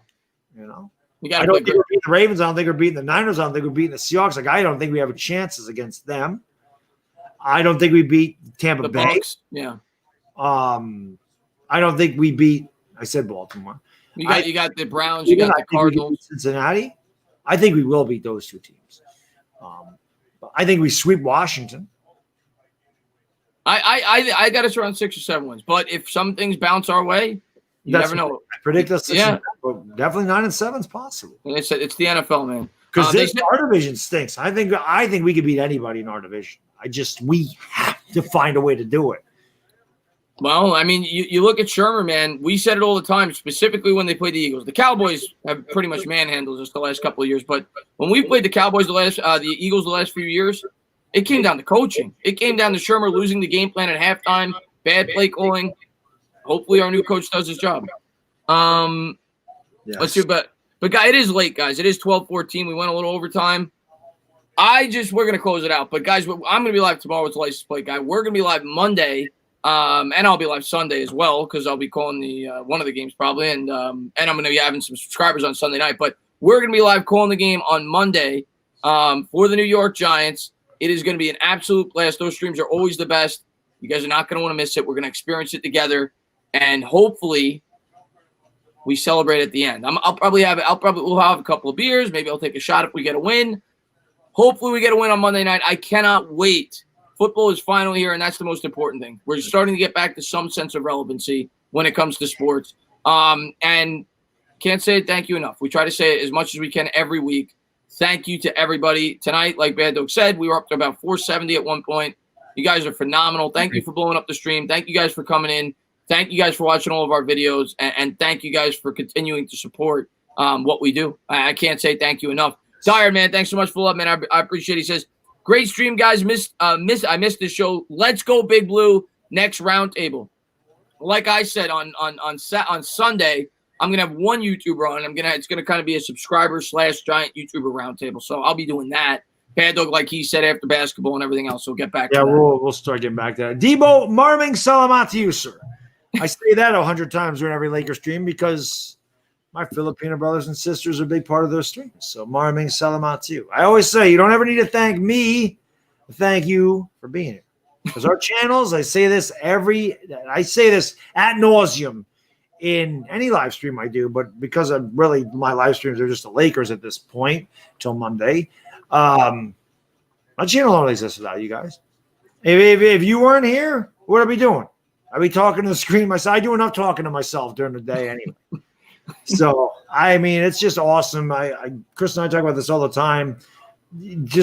I always go back and look at our first and second show when there's like 6 people, 9 people in there. But this has become the amount of support during a very crazy 2020. It's just awesome to see where the channel's growing. And like I said, we've been bad. When we're good, and the more Giant stuff we do, the more games we put out, the more subscribers we get, the bigger this is going to get. Yeah. And it's awesome. And someday on this show, we're going to be able to actually have players on here. That's the goal. It's going to happen. You know, Mercedes-Benz Manhattan. He wasn't here, but he's going to sponsor us. He doesn't know that yet. But Mercedes-Benz is going to be a sponsor. It's going to be like the Yankees. They're going to pay for time here. Yeah. It's going to get that big where Mercedes-Benz is saying, all right, maybe we're not going to give you guys each a Benz, although they should. Hey, we'll sponsor you for a couple of shows. It's going to happen. You guys can make that happen. Seriously. Let's do it. But and I saw somebody real quick. I just want to answer a quick question. I saw a Giants question. Is it true we played the 7th easiest schedule? If you go off of last year's win-loss totals, yes. But if you go off of what Vegas is predicting these teams to finish this year, no. And that's what I go off of. You're going off of projections for this year. You're not talking about last year. Teams change. You sign free agents. You make draft picks, so on and so forth, especially in the NFL. Half your roster changes every year. If you go by the Vegas spreads, we have the second hardest schedule in the entire NFL. Remember this. We have 6 games against our own division. Our division was bad. That's a big reason for that. Okay? Yeah. The Ravens were, 13-3 last year? The Niners were 13-3 last year. That's 26 wins right there. Tampa Bay was 7-9. 7-9. They're going to be better than 7-9. And the Browns will be better than 7-9. Right. So, that's a big part of it. And the Cardinals ended up 5-11? They'll be better than that. Yeah. They'll be better than that this year. So we're also playing teams that should be better than what they did last year. Yeah, the Bucks are another. I don't know if you said the Bucks, but the Bucks are another one. So that's it. We're not playing an easy schedule. And the Bengals are another reason that Bengals will be better. They'll be better. They won game? 2 Not games? Many. Yeah, but they'll be better than last year, I think. Right, but that's why that looks weaker than it is, because that's 18, 20, 23 games at 4 teams. So yeah, 4 teams are really bad, and then the Cardinals didn't have a great record either, but they're all better. Yeah, that's the thing. Hopkins, man, you're not adding nobody added a bigger piece to their team in the offseason. All those teams should win at least 2 more games than they did last year. That we just the Cardinals, the Bengals, the Browns, and the Bucks. All 4 of those teams at a minimum should win 2 more games this year. So they're all better than last year's record. So you can't really go by that. Yeah. But yeah, Baddog, do what you got to do. I just want to answer that question because I get it all the time. Yeah, as always, like I said, your support means the world to us. We really appreciate it. I know we haven't been around in 4 weeks. There just hasn't. It was hard. I mean, during the offseason, we tried to do it. There's just, if we had preseason games, we could have done this every week and talked about the preseason game, but we had nothing to talk about. The practices aren't aired live. How many shows can you do off of practice? How many shows can you do because we signed Logan Ryan? I said his name right. How many shows can we do because of that or because they cut Corey Coleman? I mean, it's just hard. So we appreciate your patience, and we appreciate the fact that even though it took 4 weeks for us to get back, you're here, ready for Giants football. And during the season, these streams are going to be even bigger. And again, this show doesn't exist without you guys and girls. So thank you so much for all your support on both of our channels. It does mean the world to us. And we are definitely looking forward to some New York Giants football. It's back, baby. We are ready. Football is here. And, yeah, that's all I got to say. Thank you, guys. That's all I got to say. And I want to get one practice run before we close it out. Because guys, during the stream on Monday night, every time the New York Giants score a touchdown, you know what I do. And you know what you guys do. I need you guys all. We got to practice. But it's like Joe Judge says. You practice how you play. We want touchdowns on Monday night. I need everybody in the chat. Give me a stand up, New York Giant fans. Thank you guys for being here. I really appreciate it, man. You guys are phenomenal. Can't wait till we put up I hope we put up a 30 spot on the Steelers. I want a W. I want to get out to a 1-0 start, and then I want to beat down the Bears, get off to a nice 2-0 start. And I want to start to change the culture for the New York Giants. Baddog, you got to say peace. Thank you guys for being here. Have a great night. Yes. Roldy, real quick. Favorite DMX song is Rough Riders Anthem. And on that note, enjoy the rest of your weekend, guys. Tune in for License Plate Guy on Chris's channel at 3 o'clock tomorrow afternoon. If you want to watch me scream my head off at the Lakers closing out the Rockets so I don't have the conflict on Monday night, come join that. I'll be live at 8:45. Till then, guys, enjoy the rest of your weekend. For the Entertainment Talking Sports, it's a Bad Diggity Dizzle. We go. Peace. And we're not done yet. Hold on.